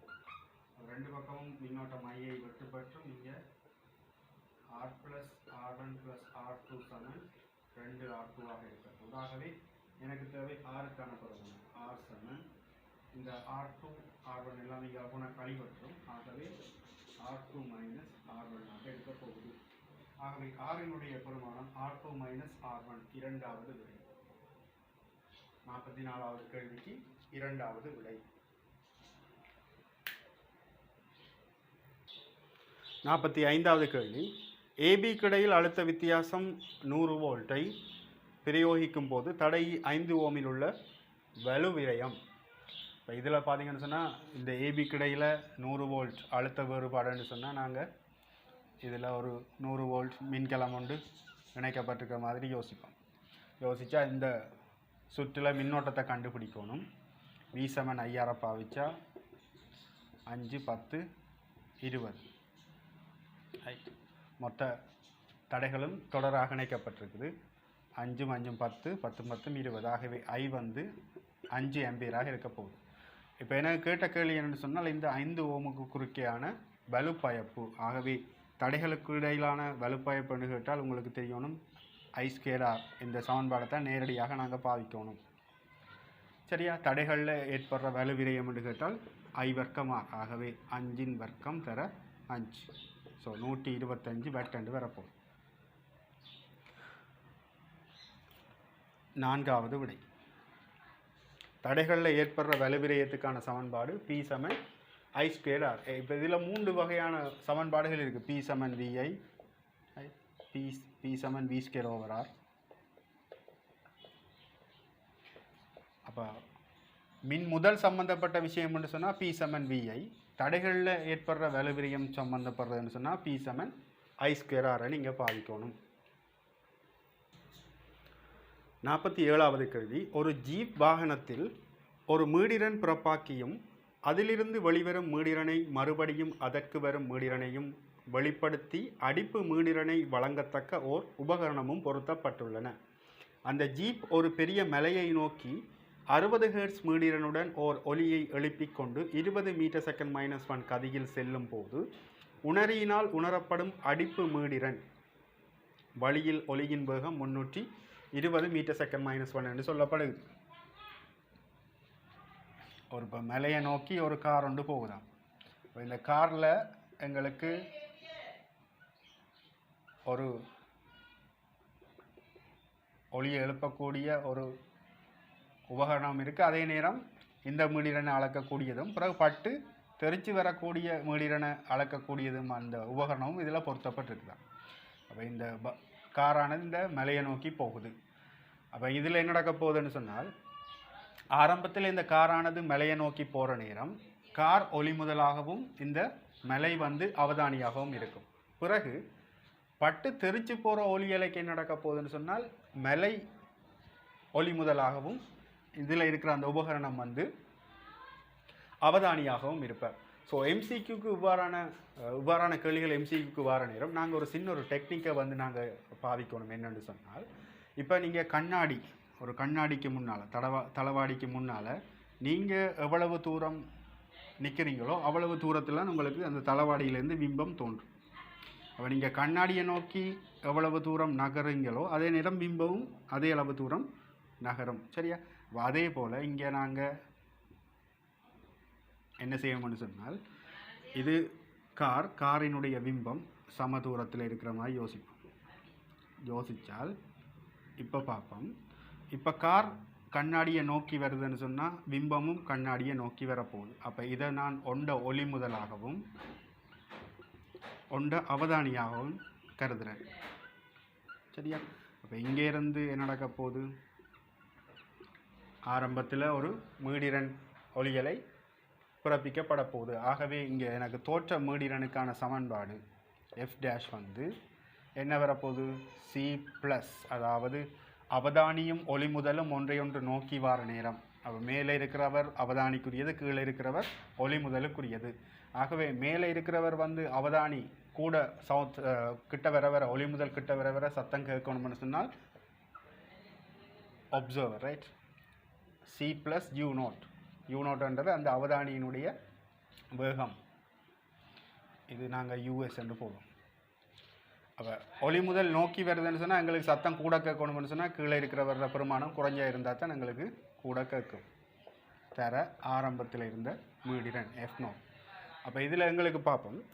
இதில் எங்களுக்கு சொல்லப்பட்டதுன்னு பார்த்தா ஒளி முதலின் வேகம் 320, கார் வந்து 20 மீட்டர் செகண்ட் -1 வருகுது. அப்போ இதில் பார்த்தீங்கன்னு சொன்னால் இப்போ எங்களுக்கு ஆரம்பத்தில் 60 ஹெர்ட்ஸ் மீடிரனை எழுப்பி கொண்டு வருதுன்னு சொல்கிறாங்க. அப்போ இங்கே 340, இங்கே 300 தர 60. ஸோ இப்போ அந்த உணரியால் கேட்குற தோற்ற மீடிரன் என்று பார்த்தீங்கன்னு சொன்னால் 5 5ஆல் சுருக்கினா 5×6 30, 5×8 40. ஆரம்பத்தில் 60 ஹெர்ட்ஸ், இப்போ 68 ஹெர்ட்ஸ். அப்போ அடிப்பு மீடிரன் என்று வரும்போது எங்களுக்கு 68 இருந்து 60 கழிச்சோம்னு சொன்னால் எங்களுக்கு இதுதான் என்னவா இருக்க போகுது, டெல்டா எஃப் அடிப்பு மீடியனாக இருக்கும் 8 ஹெர்ட்ஸ். ஆகவே 8 ஹெர்ட்ஸ் எத்தனையாவது விடை என்று பார்த்தீங்கன்னு சொன்னால் 5ஆவது விடை. அப்போ எம்சிக்யூ செய்கிற நேரம் இவ்வாறான கேள்விகள் வந்தால் இப்படி சிம்பிளான ஒரு டெக்னிக்கை நீங்கள் பாவிச்சு கொள்ளுங்கள். பாவிச்சிங்கன்னு சொன்னால் உங்களுக்கு இலகுவான அதை நேரத்தை சேமிக்கக்கூடியதாக இருக்கும். நீங்கள் வேணும்னு சொன்னால் இப்போ இதை தனித்தனி எழுதிப்பாருங்க. முதலாவது காரானது மலையை நோக்கி வருதுன்னு சொன்னால் மலை வந்து அவதானி, கார் வந்து ஒளி முதல். அப்போ அவதானி நிலையாக இருக்க ஒளி முதல் வந்து அவதானியை நோக்கி வர. சரியா, முதலாவது சந்தர்ப்பத்தில் F1 வந்து அவதானி நிலையாக இருக்க ஒளி முதல் அவதானியை நோக்கி வர. சரியா, அதுக்கு பிறகு இப்போ பார்த்தீங்கன்னு சொன்னால் ரெண்டாவது சந்தர்ப்பத்தில் இதில் பட்டு தெரிச்சு வரப்போகுது. பட்டு தெரிச்சு வரப்போனா இவருக்குரிய தோற்ற முடிகிற F1 இருக்க போகுது. இப்போ பட்டு தெரிச்சு வர நேரம் இவர் என்னது ஒளி முதலாக இருப்பார், இவர் அவதானியாக இருப்பார். அப்போ ஒளி முதல் நிலையாக இருக்க அவதானி ஒளி முதலை நோக்கி வாரார் என்றால் C+U0 அதன் கீழ் C தர எங்களுக்கு F1 இருக்கும். இப்போ F1க்கு பதிலாக நீங்கள் கொண்டு போய் பிரதிட்டீங்கன்னு சொன்னால் இப்போ F2 வந்து F1க்கு பதிலாக இதை பிரதிக்கல CC வெட்டுப்பற்றும் C+U0 கீழ் C - US × F0. அப்போ இதில் நாங்கள் எடுத்த இந்த சமன்பாடு வந்துடும். சரியா, அப்போ இதுக்கு நீங்கள் டைம் வேஸ்ட் பண்ணாமல் இவ்வாறு நீங்கள் செய்து பழகினீங்கன்னு சொன்னால் உங்களுக்கு ஈஸியாக இருக்கும், நேரடியாக எழுதக்கூடிய மாதிரி இருக்கும். இது MCQ மெத்தடை நீங்கள் பாவிச்சு கொள்ளலாம். 49வது கேள்வி, மேற்குறித்த சுற்றில் உள்ள ஆம்பியர் வாசிப்பு 0 இருப்பதற்கு ஆருக்கு இருக்க வேண்டிய தடையின் பெருமானம். அப்போ இங்கே ஆம்பியர்மானி வாசிப்பு 0. சரியா, அப்போ ஆம்பியர்மானி வாசிப்பு 0 என்று வரும்போது இதனூடாக மின்னோட்டம் இல்லை. ஆனால் இங்கே என்ன நடந்திருக்குன்னு பார்த்தீங்கன்னு சொன்னால் மின்கலம் ஒன்று இணைக்கப்பட்டிருக்குன்னு சொன்னால் இது கூடாக மின்னோட்டம் இல்லையே தவிர மின்கலம் இணைக்கப்பட்டிருக்கிறதால இங்கே அழுத்த வேறுபாடு ஒன்று இருக்கப்போ இந்த ரெண்டு புள்ளிகளுக்கு இடையிலான அழுத்த வேறுபாடு வந்து எங்களுக்கு 4 வோல்ட்டாக இருக்கும். சரியா, அப்போ இதுக்கு குறுக்கையான அழுத்த வேறுபாடு 4 வோல்ட், இந்த தடைக்கு குறுக்கையான அழுத்த வேறுபாடு 4 வோல்ட். அப்போ 12 வோல்ட்டில் 4 வோல்ட் இந்த தடை ஆறுக்குள்ளே இருக்குதுன்னு சொன்னால் மிச்சம் 8 வோல்ட் யாருக்குள்ளே இருக்க போகுது, இந்த 7 ஓமுக்குள்ளே இருக்க போகுது. 12ல் 4 வோல்ட் இதுக்குள்ளே, 8 வோல்ட் 7 ஓமுக்குள்ளே. அப்போ இதனூடாக போகிற மின்னோட்டத்தை நாங்கள் கணிக்கலாம். V7 ஐஆரை பாவிச்சால் 7 ஓமுக்கு V7 I × R இவ்வளவு ஆம்பியர் மின்னோட்டம் இருக்க போகுது. அப்போ இந்த ஆரினுடைய பெருமானம் V7 ஐஆரை பாவிச்சா 4 சமன் மின்னோட்டம் 8×4 8×7 R. ஆகவே ஆரினுடைய பெருமானம் என்று வரும்போது 7 இங்கே 4 4 ஸோ 3.5 ஓமாக இருக்க போகுது. ஸோ இதில் எங்களுக்கு விடை கிட்டத்தட்ட 4 ஓம் என்று தரப்பட்டிருக்குது.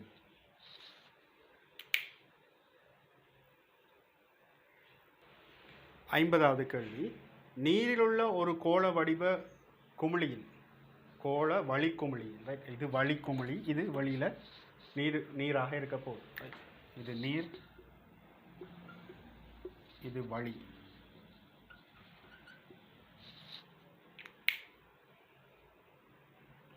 ஒளிக்கதிர் ஒன்று இதில் படுகுதான். சரியா, நீரின் முறிவு சுட்டி 4/3. வழியினுடைய முறிவு சுட்டி 1 உங்களுக்கு தெரியும். இதில் எங்களுக்கு sin θ வந்து 3/8 தரப்படுது.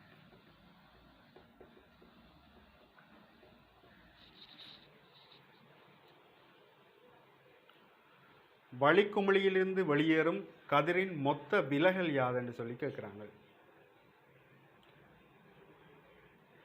இப்போ இதில் எங்களுக்கு தெரிய வேண்டிய விஷயம் என்னென்னு சொன்னால், இந்த வளி நீர்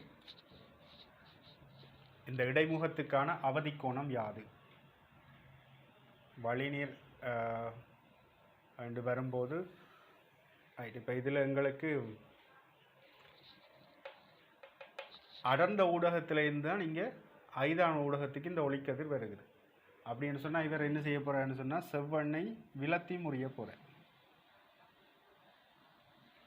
அப்போ இந்த செவ்வனை விலத்தி முறிய போகிறார் என்றால் எங்களுக்கு இந்த ஒளிக்கதிரை வந்து நாங்கள் கொஞ்சம் வடிவாக்கிடுவோம். இப்போ உங்களுக்கு தெரியணும், அடர்ந்த ஊடகத்திலிருந்து ஐதான ஊடகத்துக்கு வரைக்குள்ள ஒளிக்கதிரானது செவ்வனை விலத்தி முறியும். ஆகவே இவர் போக வேண்டிய பாதையை விட்டு விலத்தி இவ்வாறு போக போகிறார். பிறகு என்ன நடக்க போகுது?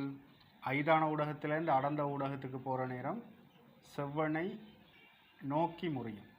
அப்படின்னு சொன்னால் இவர் இப்படி போக போகிறார்.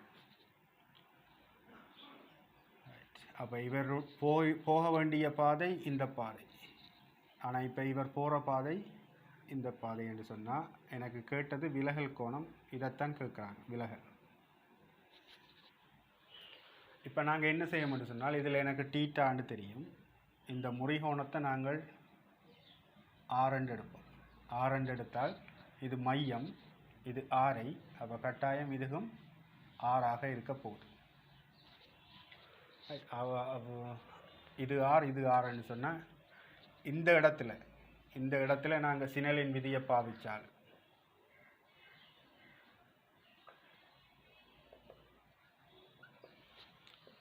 நாலின் கீழ் 3 sin θ சமன் 1 × sin r. அப்போ இதில் எங்களுக்கு sin θ பெருமானம் தரப்பதுக்கு 3/8 என்று சொன்னால் இங்கே 3 வெட்டுப்பற்றும் அரை. ஆகவே sin r வந்து அரை என்று சொன்னால் r வந்து 30 பாகை. இப்போ இதில் r 30 பாகை என்று சொன்னால் இந்த செவ்வனோட இது அமைக்கிற கோணத்தை நாங்கள் பார்ப்போம். அப்போ இதில் உங்களுக்கு தெரியணும், இங்கே டீட்டா அமைச்சா இவர் முறிகோணம் ஆறுன்னு சொன்னால் இங்கே இவருடைய படுகோணம் ஆறாக இருந்தால் இவருடைய முறிகோணம் கட்டாயம் டீட்டாவாகத்தான் இருக்கும். சரியா? இப்போ இதில் வேணுமெண்டா நீங்கள் திரும்ப சினலின் விதியை போட்டு பாவிச்சிங்கன்னா அதை தான் வரப்போ 1 × sin 30 சமன் 4/3. அதில் sin i என்று போட்டிங்கன்னா இதே பெருமானம் தான் வரும். சரியா? ஆகவே இங்கே எனக்கு இது டீட்டான்னு தான் வரப்போகுது.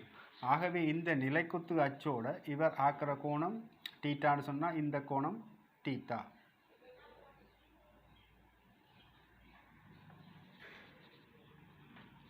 அப்போ இவ்வளவும் ஆர், இவ்வளவும் டீட்டாண்டா இவ்வளவு கோணமும் வந்து, அதாவது இந்த கோணத்துக்கு இந்த கதிருக்கும் இந்த கதிருக்குமான இந்த கோணம் என்று பார்த்தோம்னு சொன்னால் எங்களுக்கு r - θவாக இருக்க போகுது. ஆகவே இது ஒரு முக்கோணியாக நாங்கள் கருதினா இந்த பக்கத்தை நீட்டால வார புறக்கோணம் விலகல் கோணம் d வந்து இந்த 2 கோணங்களோட கூட்டுத்தொகைக்கு சமன். அப்போ இதுலேயும் நாங்கள் பார்க்கலாம், இவ்வளவு கோணம் r, இந்த குத்தெதிர் கோணம் இவ்வளவும் டீட்டான்னு சொன்னால் இது r - θ. ஆகவே எனக்கு வரப்போது எவ்வளவு சொல்லி பார்த்தீங்கன்னு சொன்னால் விலகல் கோணம் d சமன் 2r - 2θ வரப்போகுது. அப்போ இங்கே ஆரினுடைய பெருமானம் 30 என்று தெரியும். 2r என்று சொன்னால் 60 பாகை மைனஸ் 2θ. ஆகவே விலகல் கோணம் எங்களுக்கு 60 - 2θ 5வது விடையாக அமையும்.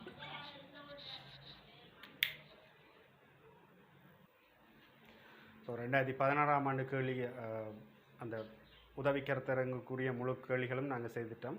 அதாவது படித்த வரைக்குமான கேள்விகள் எல்லாம் செய்து முடிச்சிட்டோம். நாங்கள் அடுத்ததாக 2015ஆம் ஆண்டு இடம்பெற்ற உதவிக்கருத்தரங்கு பேப்பரை பற்றி நாங்கள் அடுத்த கிளாஸில் டிஸ்கஸ் பண்ணுவோம். நீங்களும் தொடர்ச்சியாக அந்த கேள்விகளை செய்து பார்த்து கொள்ளுங்கள். இன்னும் நீங்கள் இந்த ஃபிசிக்ஸ் வித் சக்தி என்ற யூடியூப் சேனலை வந்து நீங்கள் சப்ஸ்கிரைப் பண்ணாமல் இருந்தால் சப்ஸ்கிரைப் பண்ணிக்கொள்ளுங்கள். அப்போ தான் நான் போகிற வீடியோஸ் வந்து உங்களுக்கு உடனுக்குடன் வந்து நோட்டிஃபிகேஷன் கிடைக்கும். மற்றது உங்களோட ஃப்ரெண்ட்ஸோட இந்த வீடியோஸை வந்து ஷேர் பண்ணிக்கொள்ளுங்கள். தேங்க்யூ.